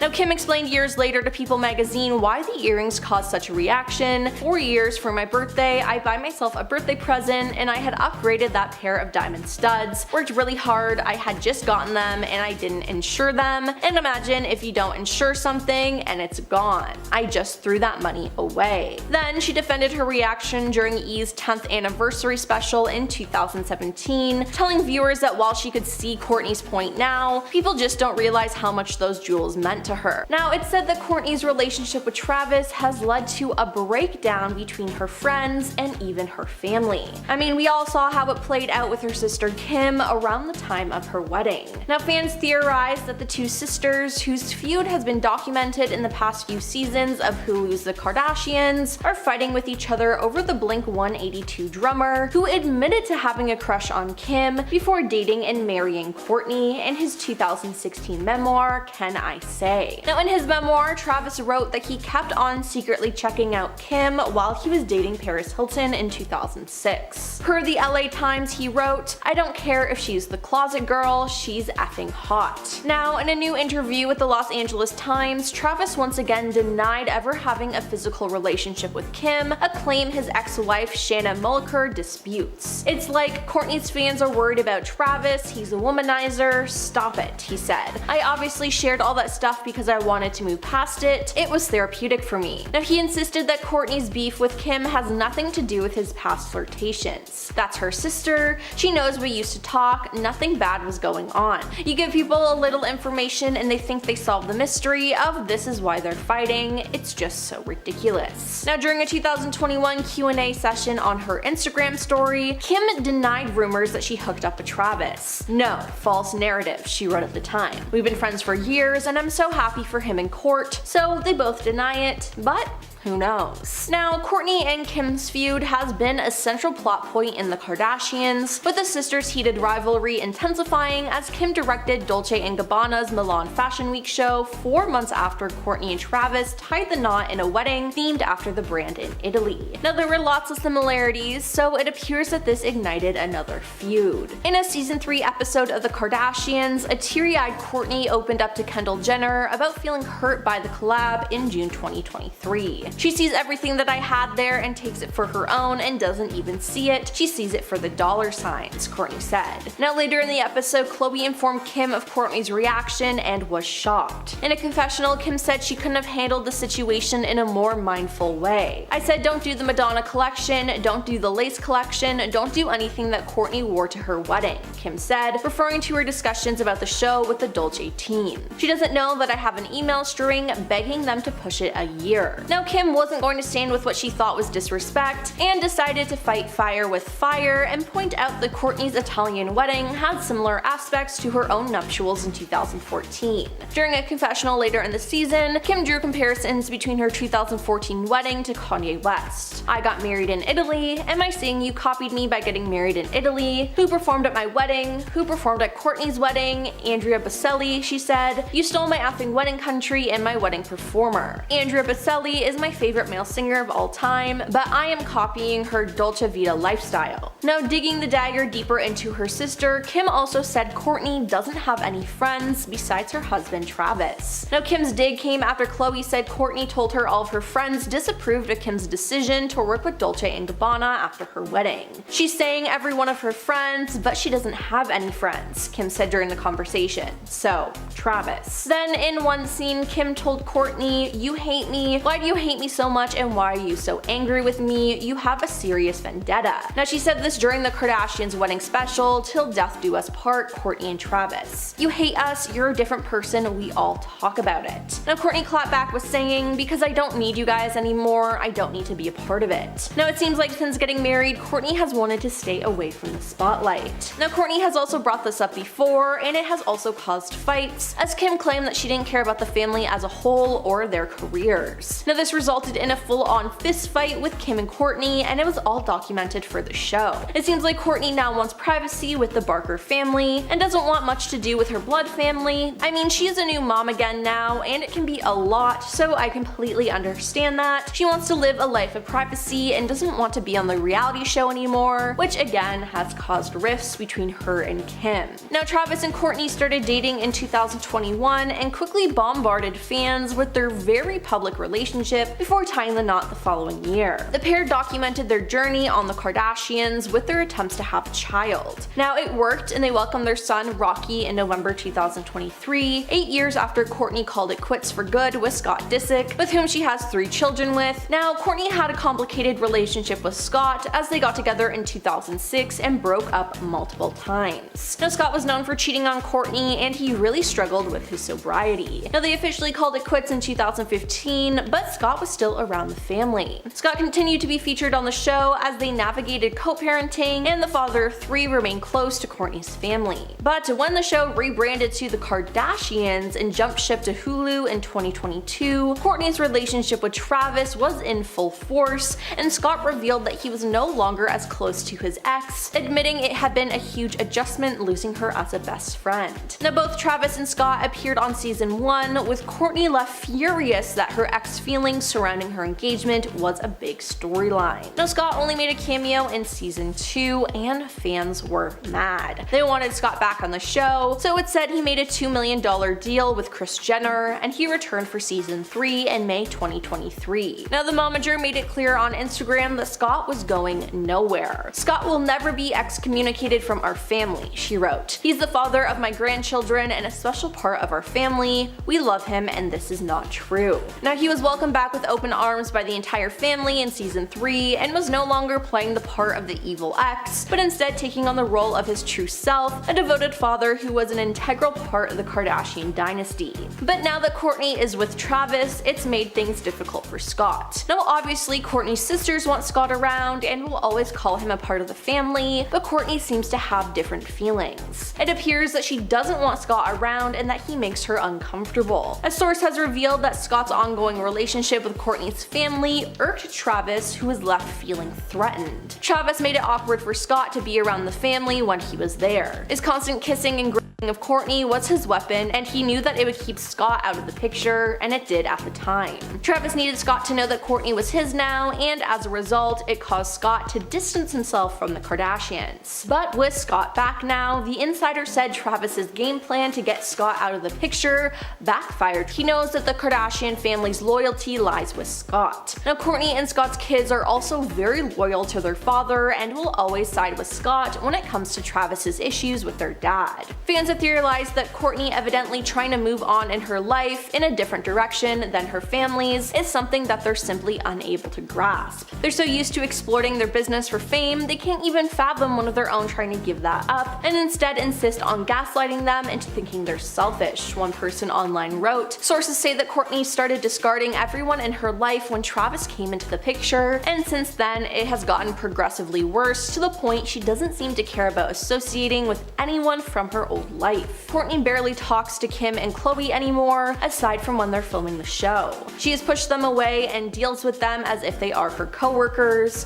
Things are very fake and forced when filming the show. Now luckily for Kourtney, she has her own family with Travis, and focusing on them while keeping her distance from the Kardashians seems to bring her the most peace. In fact, in one episode, Kourtney told Kim that she was at her happiest when far away from the Kardashians. I have a happy life, and that happiness comes when I get the F away from you guys, she said. Now in another, she said she's felt more empowered to put distance between herself and the Kardashians since marrying Travis and cementing their own family unit. But it's also been said that Kourtney has also allegedly cut out her lifelong friends, including Melissa Kolker, Ali Rizzo, Stephanie Shepard, Brittany Gastineau, Courtney Semmel, and Poosh employee Sarah Howard. Kourtney and those girls were like sisters their whole life, another insider noted. Now she barely responds to texts or calls. She posts photos with them all the time on her social media. The source went on to say many of them are still close with Scott too, who they all care deeply for. Scott has always been great to her friends. Now they added, but none of Kourtney's old friends are really friends with Travis and have had hardly any contact with Kourtney since she got together with him. Yikes. Now hopefully they'll be able to make up in the future and move on with their lives, but it seems like there's been nothing but drama since Kourtney got together with Travis. First up, Kanye West. Kim and Kanye were one of the most hated couples during the almost 7 years that they were together. They took their relationship public in the spring of 2012, and after that it was just mayhem. Kanye, who had been pursuing her for some time, name-dropped his future partner in his 2012 single,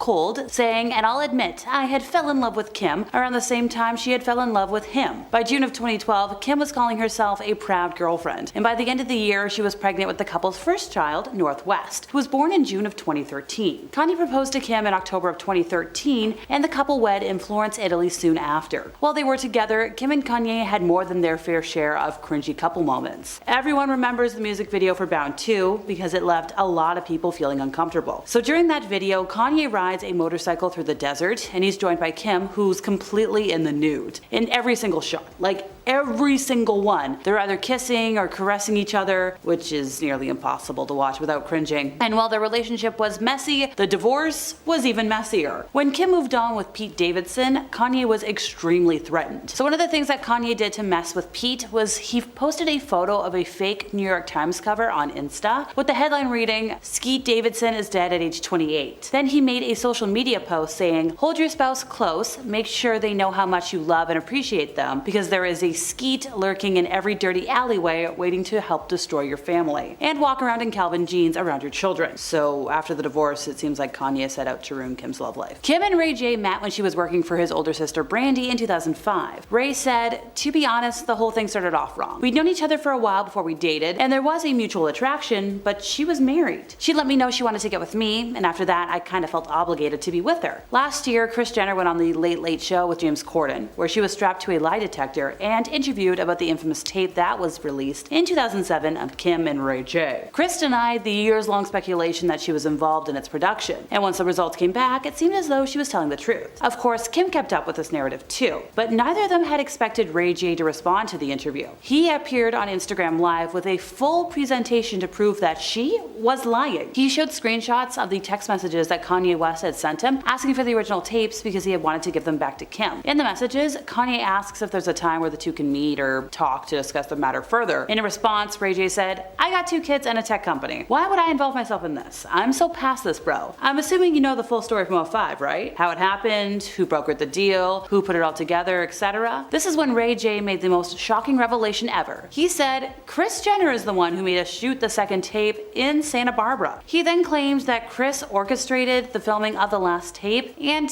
even watched them to decide which was best. Alrighty, time for Pete Davidson. So this coupling happened on the set of Saturday Night Live. Kim later said that she felt a spark when they shared a kiss during their Aladdin comedy sketch. But people started cringing at the relationship when Kim started spilling a few too many details of their bedroom life. While some people appreciated the honesty, others thought it was a bit too much. Then there was the tattoos. Fans thought it was a huge red flag that Pete had tattoos of Kim and her 4 kids. Now that they've broken up, it seems like it was a poorly thought out permanent decision. One of the tattoos Pete had dedicated to Kim said, "My girl is a lawyer," which he got to celebrate her passing the baby bar. He also got the names Aladdin and Jasmine with an infinity symbol between them, which is that reference to that first kiss on SNL. And the 4 children? Yeah, it was the initials, reading KNSCP. But of course, Kim didn't get any cheesy couple tattoos done of herself, and that really says a lot about the differences between them. One of the biggest complications of this relationship was Kanye West. Like I mentioned before, he was just so threatened by the idea of his ex-wife moving on with Pete that he made it his mission to try and make his life hell. As a result, fans felt bad that Pete had to go through all of that because you could tell it was really putting a strain on his mental health. While it was great that he did stand by Kim during all the Kanye drama, clearly at some point it became too too much for anybody to have to put up with. As Perez Hilton reported in 2017, Kim Kardashian was the very first girl that Nick Lachey was spotted on a date with after his split from Jessica Simpson. It was only one date, but of course, conveniently, they were photographed by paparazzi on said date, which does make it seem like it was a PR relationship. One of the editors who commented on the story said, "That was one of the early stunts that backfired. We tried to get her to F Nick so she could be a celebrity girlfriend. She would literally bake him a basket of muffins and try to get him to come to her place, and he wouldn't go. So they went to dinner somewhere in the North Valley and we had paparazzi there. But our paparazzi told all the other paparazzi, so it was a mess." That's their version of the events. But interestingly enough, Kim Kardashian's team denies this, and it's unlikely they would ever admit to one of their relationships being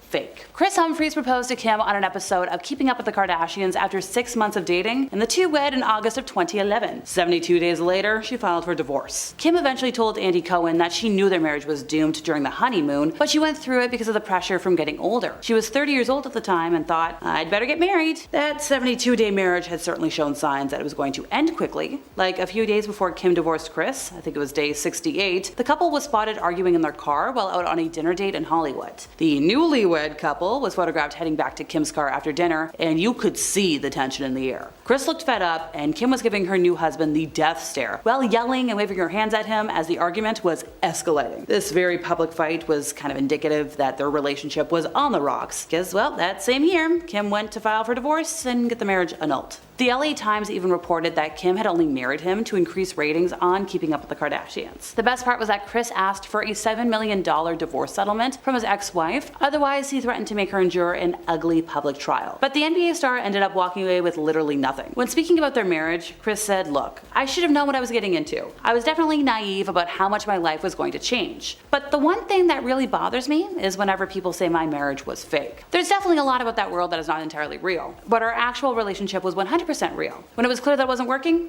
what can I say? It sucked." Nick Cannon and Kim were briefly an item. In fact, he may have accidentally torched his relationship with Mariah Carey by recounting this fact in 2014 when he said, "It's been a lot of people since me." A few months later, it was reported that the admission reportedly humiliated Mariah Carey, and that's when the relationship between her and Nick Cannon never recovered. The two of them filed for divorce in 2014, and that was finalized 2 years later. But things ended poorly also between Kim and Nick, because the two of them were seen ignoring each other when they turned up at the same fashion event. And in this case, it's kind of clear that she was the one who dodged the bullet. Since 2011, Nick has had 11 children with 6 different women, and I think he at least has one more on the way. It's a lot of kids. Kim and Reggie Bush dated off and on from 2007 to 2010. There was a bit of controversy about the two of them reuniting, and apparently up until her 2011 wedding to Kris Humphries, Reggie was still pining for Kim and sending her texts and voicemails telling her she's making a mistake and that he's the one for her. But things between them were clearly not meant to be. A few years later in 2012, Amber Rose went on to claim that Kim cheated on Reggie with Kanye and called her a homewrecker. She said, "Kim is one of the main reasons why me and Kanye are not together.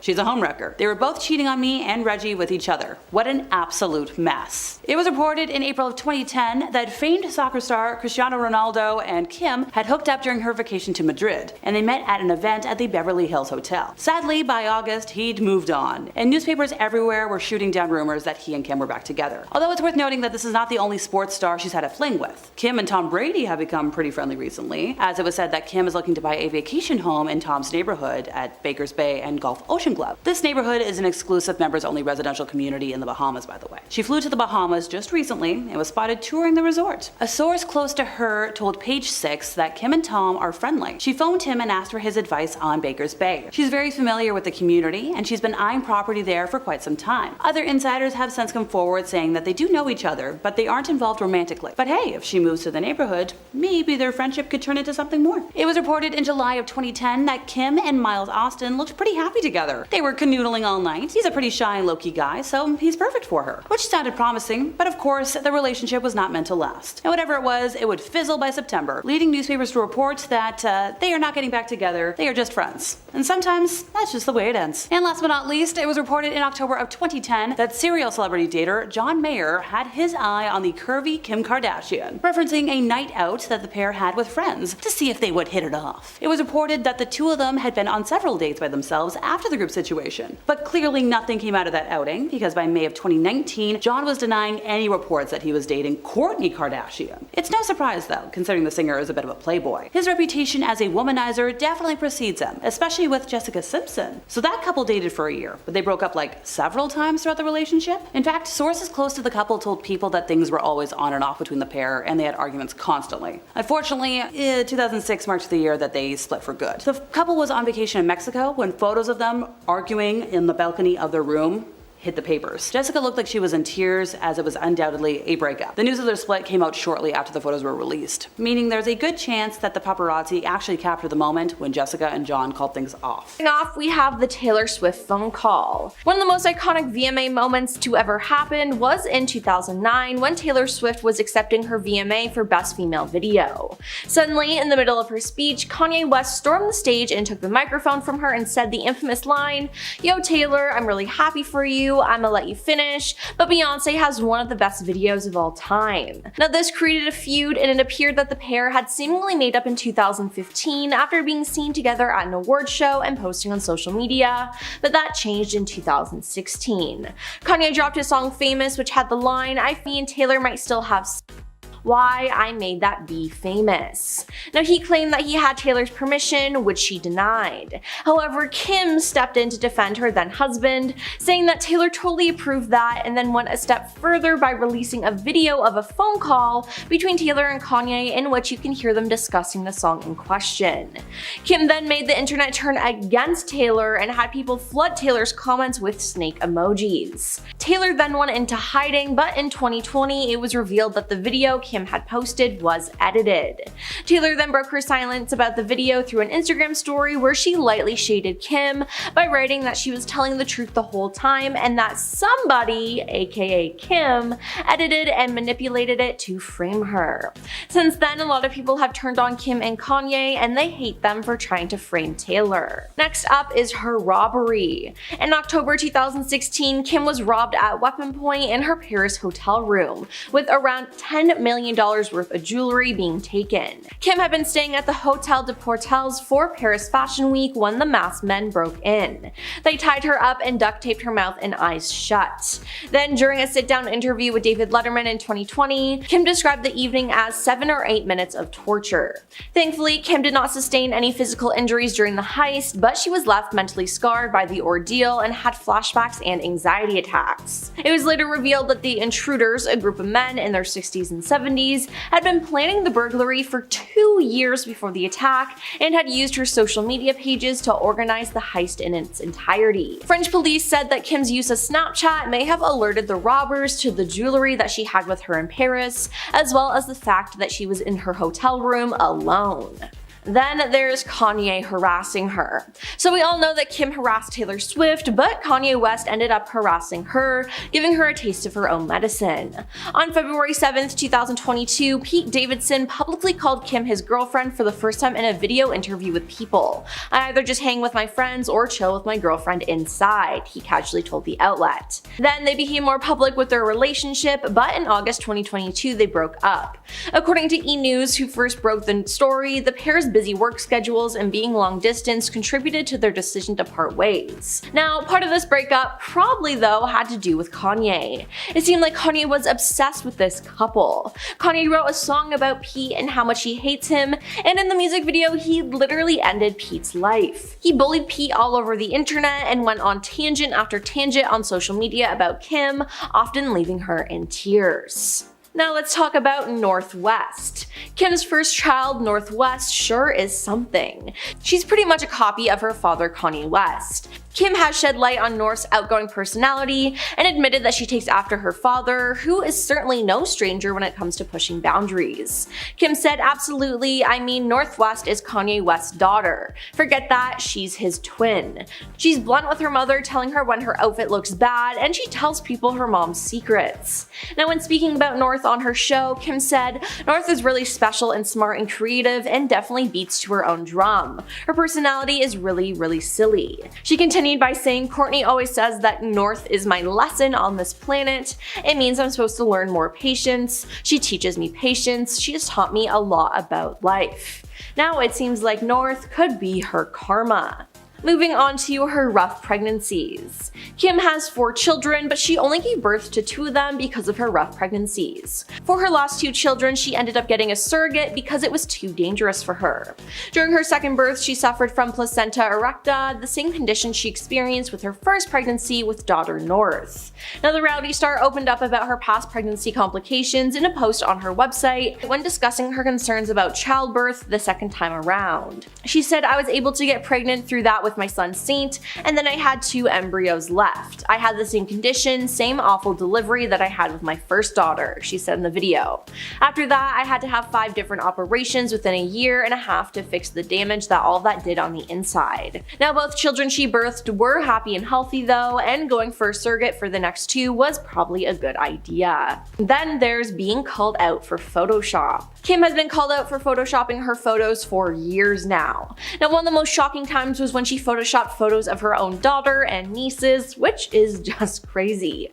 But some fans were able to spot photos where she removed entire body parts from herself. In August 2022, Kim promoted her collaboration with Beats by Dre with photos and videos of herself enjoying some pool time, but eagle-eyed TikTok users noticed that the reality star appeared to edit out her trapezius muscles. Kim K is notorious for photoshopping out her traps, the user Caroline began in a video. Why? I don't know, maybe it makes her neck look smaller. In January 2022, Kim posted photos from her Skim Swim collection photo shoot, only for fans to immediately notice that her leg appeared warped and featured a curve behind her knee.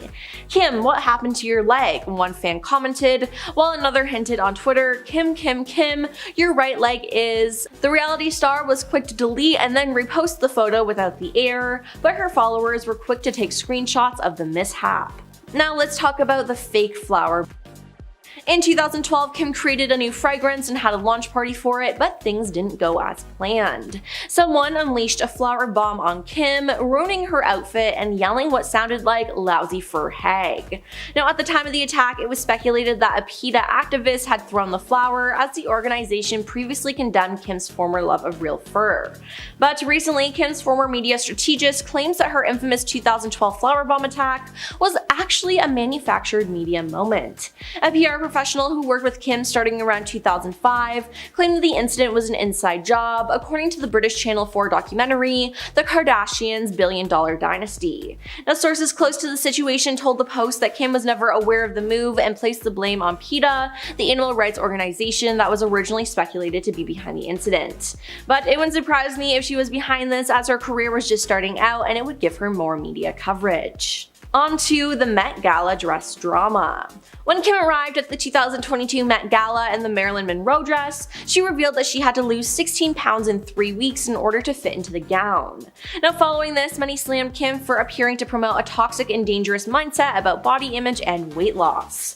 Now, in Kim's defense though, her trainer maintained that she lost the weight in a healthy way. All of this though got covered up with another scandal, as it was claimed that Kim actually damaged and ripped the real Marilyn Monroe dress. She denied it, but a Monroe collector is claiming that the dress has sustained permanent damages as a result, and frustrations have been renewed. Scott Fortner, a collector who works to authenticate and verify Monroe memorabilia, shared photos of the dress that were taken after the Met that appear to show stretched and buckling fabric, along with missing crystals or ones left hanging by a thread.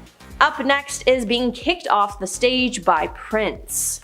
On Prince's Welcome to Tour, which saw the legendary artist perform over 80 shows from 2010 to 2012, he traveled across North America and cemented his legacy with a series of critically acclaimed shows. Now, on the final night of his Madison Square Garden residency, Prince hunted for someone in the star-studded front rows to join him on stage. He then spotted Kim and asked her to join him on stage, and he immediately began dancing around her. Now, for those of you who don't know, Kim hates dancing, so why she agreed to go on stage, I don't know. She laughed nervously while standing in place and clapping for him before Prince instructed her to get off my stage. Kim later discussed the incident during an episode of Keeping Up with the Kardashians when she told Ryan Seacrest, "I was just so nervous and I was just like laughing. To my defense, like, didn't Prince watch Dancing with the Stars? Like, I'm not a good dancer." Now following this moment, Prince and Kim would never meet again. He never forgot her performance on stage with him, as he refused to take part in an episode of New Girl alongside members of her family, according to Zooey Deschanel. And finally, we have the diamond earring. In one of the most iconic scenes in Keeping Up with the Kardashians history, the family was vacationing in Bora Bora in 2011. Kim was with Kris Humphries at the time, and he threw her into the ocean while she was wearing her clothes. Kim then noticed that her $75,000 earrings she was wearing were no longer in her ears. She then begins to cry and turns hysterical. When her sister Kourtney finds out what happened, she iconically exclaims, "There's people that are dying, Kim."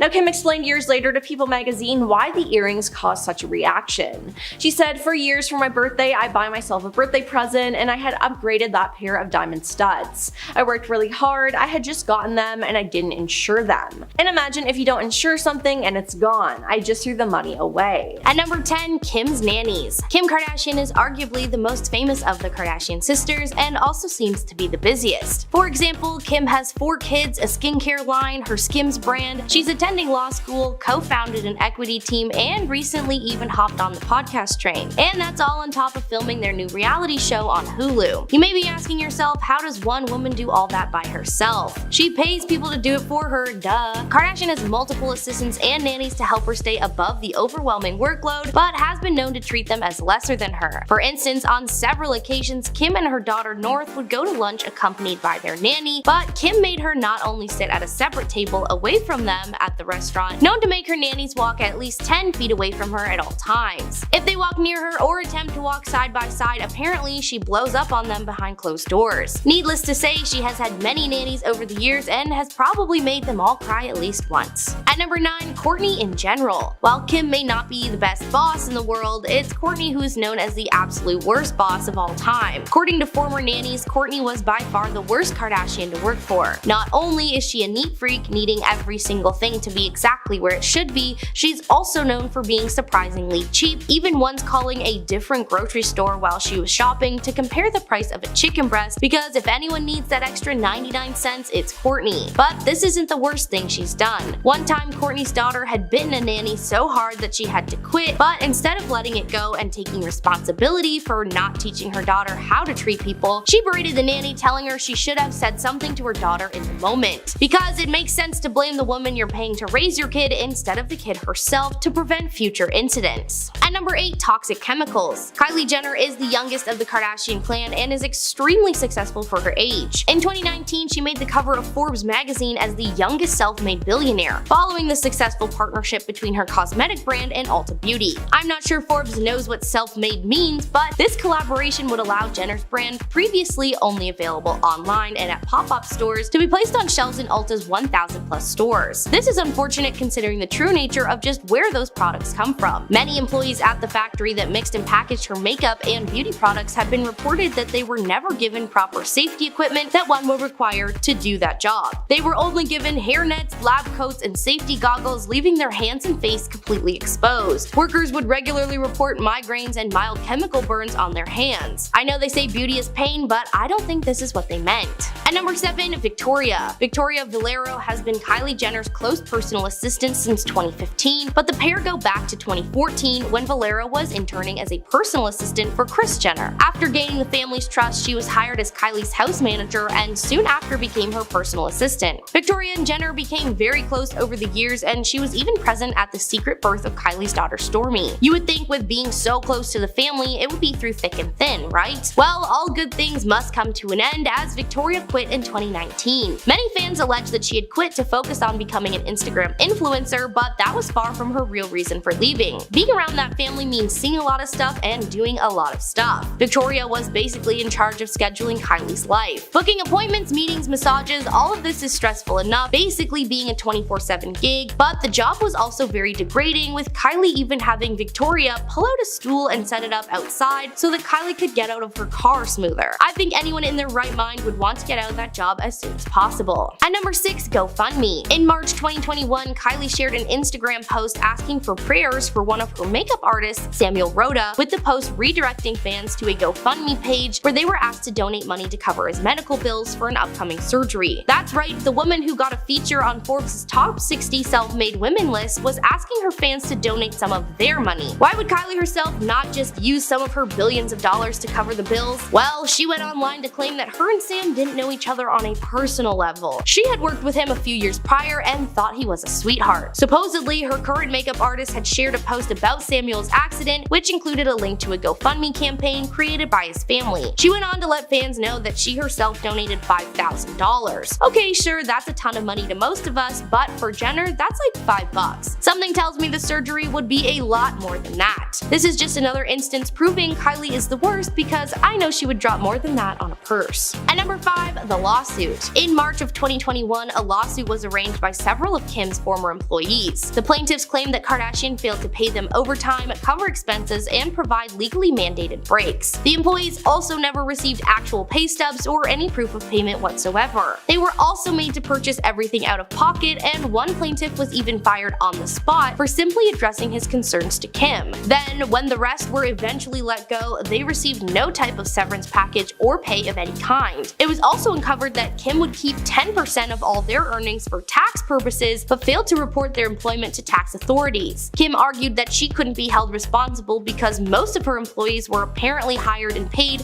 through third-party companies, meaning Kim herself was technically not their direct employer and therefore cannot be liable. Kim maintains that she paid people on time and that they were suing the wrong person, but if that were the case, Kardashian would have used her high status and influence long ago to make things work for her staff, and maybe she wouldn't have gotten sued by them. At number 4, Kim and Kanye. Kim Kardashian and Kanye West started dating in 2012 and were officially married in 2014. During their marriage, life was rocky to say the least. While Kim was fairly tame for the most part, as we all know, Kanye's mental health was slowly slipping. He began posting hate speech and racially fueled tweets, as well as constantly sharing his political views and publicly backing Donald Trump. Is it really any surprise that Kim found comfort in another man's arms? While hosting SNL in 2021, Kim met Pete Davidson while still married to Kanye. We'll cover their side in another entry. Kanye discovered that Kim and Pete began dating following the live show and seemed to be the final breaking point. Apparently, only a few months before the show, Ye and Kim were constantly arguing about everything. Following their divorce, Kim revealed that she would constantly try to help Ye understand why his views and words were wrong. She wanted him to get better, but instead he doubled down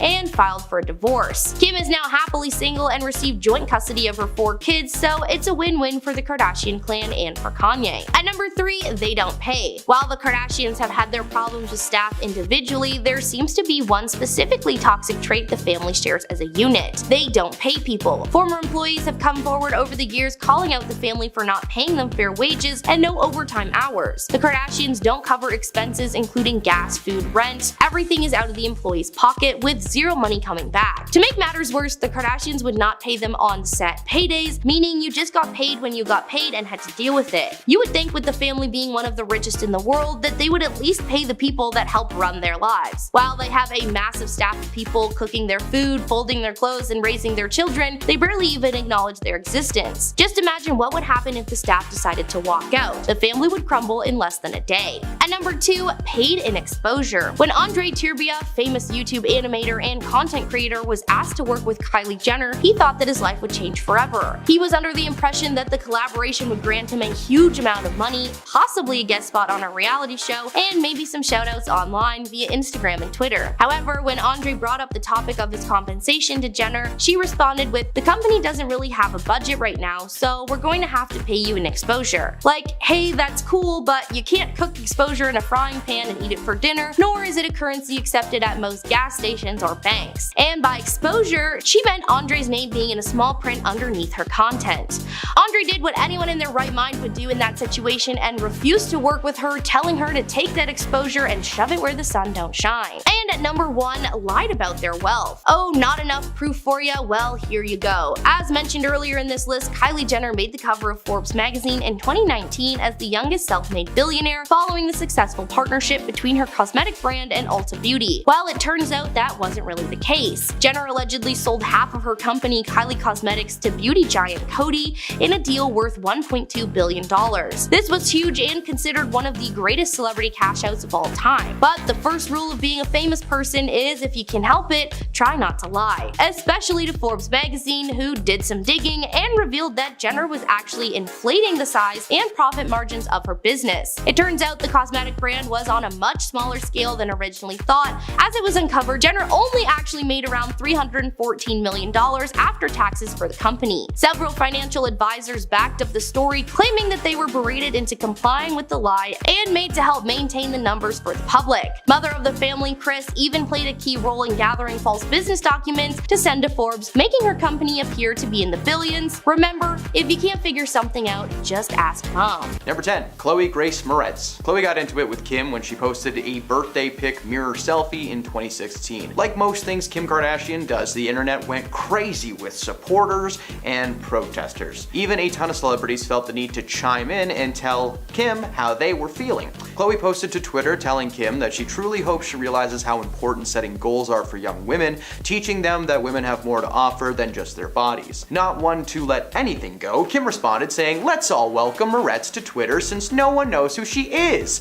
Shade! Chloe responded a few months later during an interview with The Hollywood Reporter, revealing that she had regrets about giving Kim Kardashian attention, but not for the comments she made. She said she realized that being the most opinionated and loud person in the room is not always the most impactful. This tweet haunted her for years. In 2018, the Kardashians sent her perfume as a gift to her A-list haters. According to Chloe, she didn't even get the perfume, her publicist took it instead. After a few years of being asked about one comment, Chloe had to put her foot down and ask people to stop asking her about it because it's an old and pointless story. Number 9. Taylor Swift. The Taylor-Kim feud has lasted a long time and is extensive. While some may think that the only thing tying these people together is the 2009 VMAs, which is fair, that's far from the case. The 2009 VMA moment, where Kanye interrupted Taylor Swift as she was accepting her award for Best Female Artist, took the microphone from her hand and claimed that Taylor was great, but that Beyonce had the best video of all time. At the time, this wasn't a massive deal, but behind the scenes there was some shady stuff going on.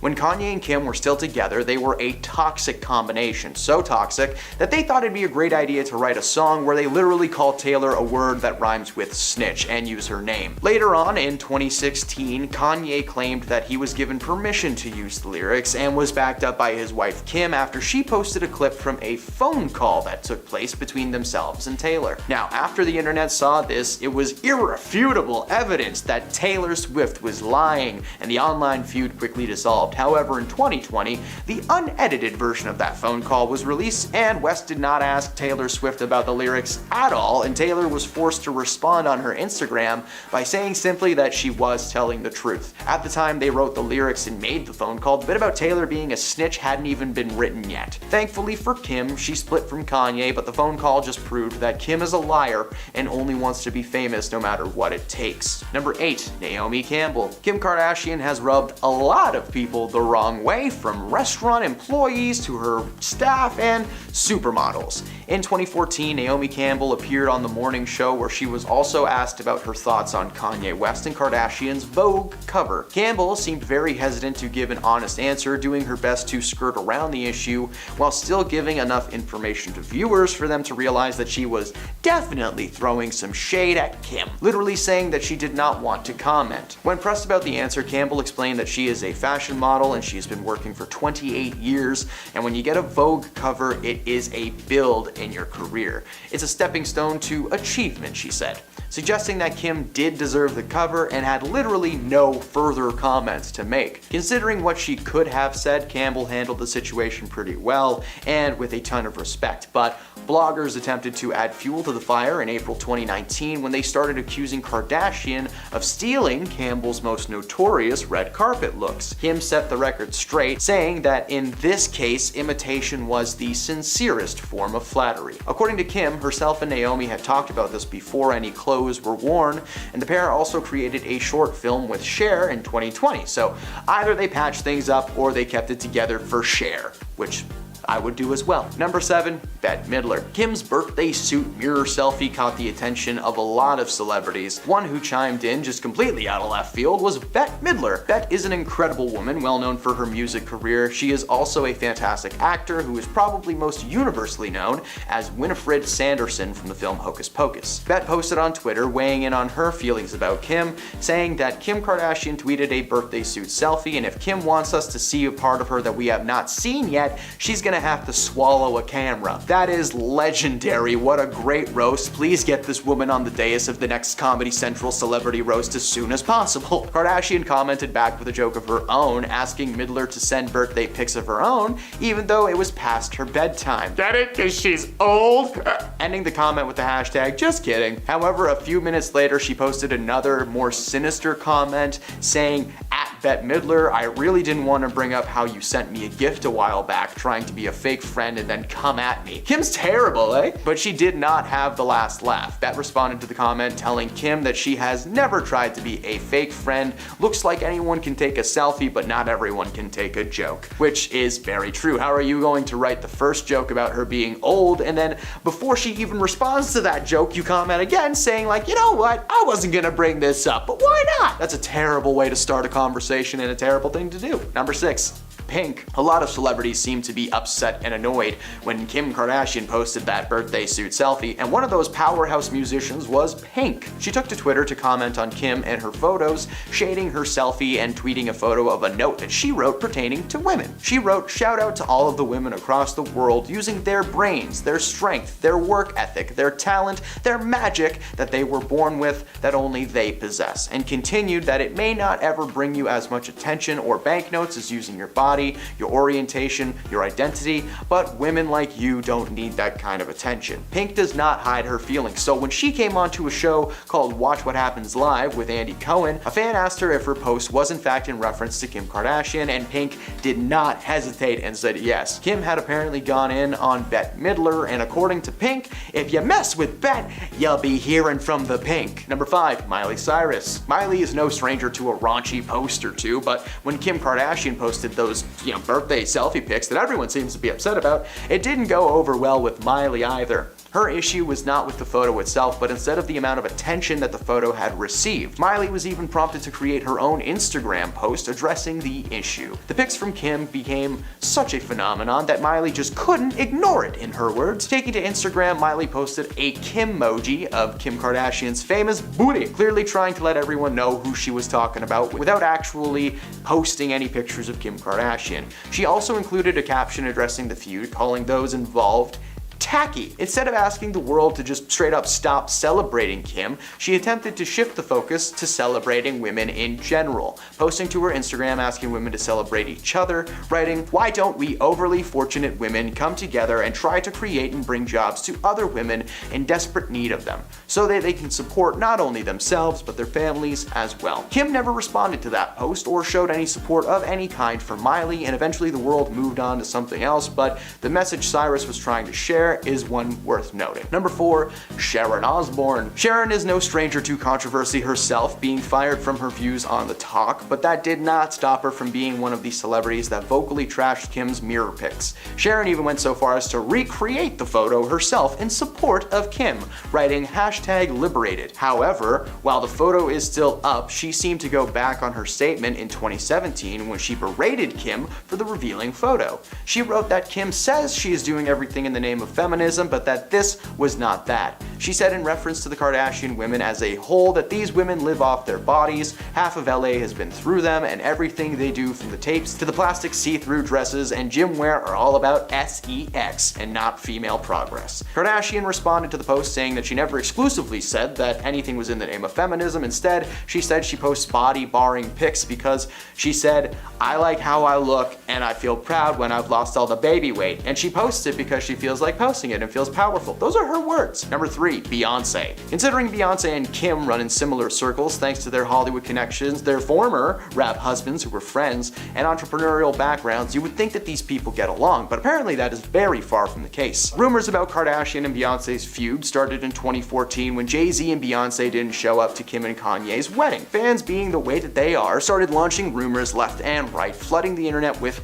possibilities. 2 of the big ones were A, that they were too busy, which is fair, and the second being that Rachel Roy, who Jay-Z is rumored to have cheated with, was going to be there. In October 2016, the rumors escalated after a source told The Mirror that Beyonce has genuinely never liked Kim Kardashian. She's apparently tolerated her because of their husband's friendship and mutual friends. Beyonce also can't stand the whole reality TV shtick, which is fair, it's an annoying show. Of course, with it now being 2023 and Kim being long divorced from Kanye, there's a small chance that they've patched things up, but why would they? Beyonce's a superstar in her own right, and now that her hubby isn't connected to Kim, she just can ignore her while Kim continues to do her thing. Number 2, Piers Morgan. Piers wrote an open letter to Kim in 2016 in the wake of her awful Paris robbery when 5 men tied her up and robbed her. While he wrote that he initially liked her after interviewing her in 2011, his feelings towards her had been skewed. In the letter, he wrote something about how Kim had changed since the moment he first met her. She grew slowly coarser, according to Piers, and snarkier, and started bombarding the world with regular X-rated selfies. By 2018, his tirade continued, claiming on Good Morning Britain that time should be up for Miss Kardashian after she posted a topless photo on Instagram. Unsurprisingly, Morgan happened to later be a recipient of Kardashian's Valentine's Day gifts, the only man on that list. The gift only fueled his hatred and criticism, and in September of 2019, he continued his hate when he mocked Kardashian's Emmy presentation with her sister Kendall, where the entire audience openly laughed at the 2 starlets. Morgan said that compared to the genuinely talented people on stage that night, those sisters looked like idiots. And at number 1, Amber Portwood. One of Kim's earliest feuds dates back to 2011 when she upset a ton of young moms from the TV show Teen Mom. Kim wrote a negative post on her blog about teen pregnancy rates, blaming Teen Mom for making the situation seem cool in the eyes of young women. Clearly she's never seen an episode of that show. There's nothing cool about it. In fact, it's pretty depressing. One of those kids, as she put it, didn't let Kim talk down to them without consequences. Amber posted on Twitter saying that the last time she checked, Kim had an X-rated movie floating around the internet that she made a lot of money off of. She did that, but she wants to bash the girls in Teen Mom. When her sister Kylie got pregnant, she seemed much more supportive of the situation, so it's okay to have a baby when you're young, so long as you're related to Kim Kardashian.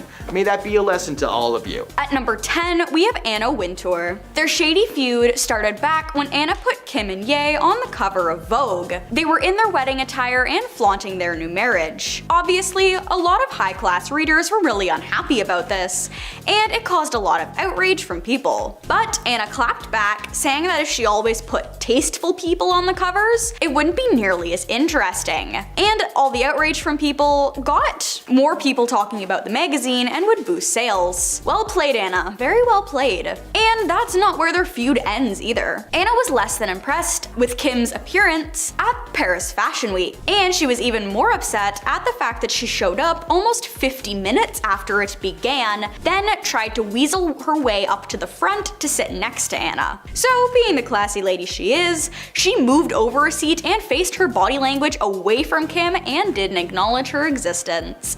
Now that's a snub if I've ever seen one. At number 9, we have Scott Disick. There's no surprise that he wants nothing to do with the family anymore, considering he's Kourtney's ex-husband. He was actually a fan favorite while he was on the show, but after they split, things got really awkward and he was no longer invited to events, for obvious reasons. And he refuses to watch the reboot of the show, considering Kourtney is now married to someone else. Apparently he had some loyalty issues while he was with Kourtney, but that wasn't what split them up. It was the fact that he was constantly struggling with substance issues, and he claimed that the only reason he was unfaithful was because of the substances. One way or another, they have snubbed one another, and Scott has moved on since then. So I guess everything worked out? At number 8, we have Rebel Wilson. Rebel Wilson is an incredible actress starring in Bridesmaids and the Pitch Perfect trilogy, and she faced a lot of criticism because of her weight loss journey. Something that hasn't changed though is her hatred for Kim Kardashian and the Kardashian family as a whole, really. She was asked to present an award alongside with Kendall and Kylie Jenner, and she refused the offer without hesitation. She said that she didn't want to be compared to Kim Kardashian because Kim became famous from a private tape, whereas Rebel went to school for acting and earned her fame. She went to school in Australia for acting in the early 2000s to the 2010s, and she starred in Pitch Perfect in 2012, which was one of her biggest roles. So you can't blame her for snubbing the Kardashians, who didn't have to lift a finger for their fame when she worked incredibly hard to get to where she is now. At number 7, we have Prince, the Purple Rain singer who is a musical prodigy, so for him to have something against the Kardashians is very interesting to think about. But it started back when he was still with us and touring. Kim Kardashian was up front at one of his concerts, and he spotted her in the audience and called her onto the stage. She complied begrudgingly, and she just kind of stood on the stage awkwardly because Prince expected her to dance. Well, little did he know, she swore off dancing ever again when she was eliminated first off Dancing with the Stars. So she was sticking to that. After a few very awkward minutes, he kicked her off the stage. And even after that, Prince said that the Kardashians would never be invited to one of his parties because he didn't want anything to do with them. That was definitely a blow to Kim's ego, and he even took this snub with him to the grave, considering they never reconciled. Can you blame him, really? At number 6, we have Chelsea Handler. She was the host of her own e-show called Chelsea Lately, and it was right up there with Keeping Up with the Kardashians in terms of views. However, in 2014, Chelsea quit because she was just fed up with celebrities, and having to always be talking about them, seeing them, and everything about it just got to her. She named the Kardashians particularly because people always talked about how much they hated the Kardashians, but how they only watched the show to make fun of them. She claimed that that was one of the biggest parts of the problem, and there was no point in complaining about them if you're gonna watch the show anyway. So she left E! And moved to Netflix. Her career has been thriving there, and she is even still blaming the Kardashians for the downfall of modern media. Rightfully so, if we're being honest here. So we can assume she is still snubbing them hard after leaving. At number 5, we have Bette Midler. Bette Midler is a woman of many talents. She's a singer, an actress, and a comedian, and overall quite the iconic character. So not only is she a triple threat, but she also has a deep-seated hatred for Kim Kardashian in particular. Like many other celebrities, she hates the fact that Kim didn't do anything to get her fame, and that people worship her for being a whiny middle child, and an icon of bad choices and fake bodies. But what she hates the most is how comfortable Kim is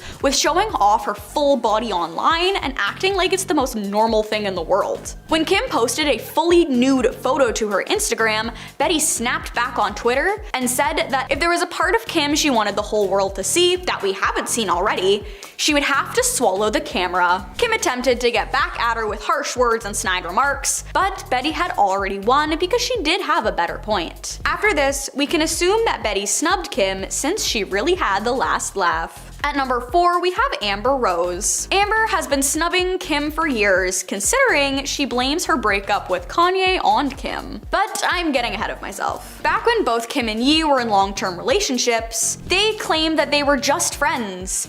And when they both left their long-term partners, they decided that they were single enough to get with one another. But Amber tells a different version of the story, saying that Ye was very secretive and closed off towards the end of their relationship, and he started dating Kim very shortly after. She attributes their breakup to her, but that's not all. She has beef with the other Kardashian-Jenner siblings as well, because she's very close friends with Blac Chyna, who was briefly engaged to Rob Kardashian, and it ended up getting very messy. But when Amber commented on Kylie and Tyga's relationship, saying it was ridiculous, that was where Khloe stepped in, saying that she doesn't need to worry about her sister, considering she has an established career without being an exotic dancer. Amber didn't take too kindly to this and snapped back at her, saying that she was just doing what she needed to do to support her family, just like Kim did. The feud was going on for years, and Amber snubbing the Kardashians is really nothing new. At number 3, we have Taylor Swift. Their history goes way back, and it's incredibly complicated. It started back in 2015 when Kim got herself involved in the Ye and Tay drama, because as his then wife, it was part of her job, I guess. But she made matters worse for herself when Then she tried to gaslight Taylor because Kim claimed she knew that Kanye was going to use her name in a negative way in his song Famous, whereas Taylor heavily denied that fact. Kim really enjoys leaking things, so she leaked the phone call between Taylor and Ye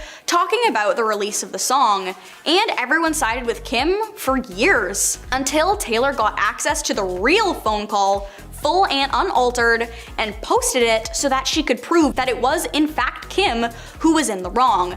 But Kim, being who she is, played the victim and said that people already knew what was on the voicemail and it wasn't anything new. What was different was the fact that they never sat down and discussed the lyrics, and Ye released the song without checking with Taylor about the lyric, "I made that be famous," and since then they still haven't patched things up, and Taylor still has both of them snubbed. At number 2, we have Barack Obama. You know you done messed up when the former president of the United States has something against you as a human being. He did take pictures with Kim to be polite, because that's just who he is, but he admitted he wanted his daughters to have nothing to do with the TV show and tried to keep them away from the Kardashians as much as possible, because he didn't want them to influence his daughters, Kim especially. He even said that he told his daughters specifically to avoid the show at all costs, because he didn't want them to think that Kim was a marker for success and that she was giving off all the wrong impressions. Of course, Kris, the momager of them all, did not like this and tried to snap at him. And of course, it didn't do anything, because she doesn't hold nearly as much power as he did. But he made it a point to not only snub the show, but snub them as people after this incident. And last but not least, at number 1, we have Beyonce. Beyonce and Kim aren't friends, but apparently Kim used to go out of her way to get Bey's attention, and usually failed. It started with the fact that Jay-Z and Ye aren't really friends anymore either, because Ye is a little off his rocker and went on quite the rant about the power couple, individually, and it made both of them really unhappy with him. Therefore, Kim was roped into it since she was married to him. But this is about Kim and Beyonce. Fans speculate their lack of friendship is also because of their emotional and personality difference. Kim's entire life has basically been documented, whereas Beyonce is very closed off and likes to keep her personal life personal. Another reason they don't get along is that Kim is very close friends with Rachel Roy, who is an arch nemesis to Beyonce. So you can't blame her for not wanting to be around someone who's like besties with her enemy. Her snubbing of Kim is valid for so many different reasons.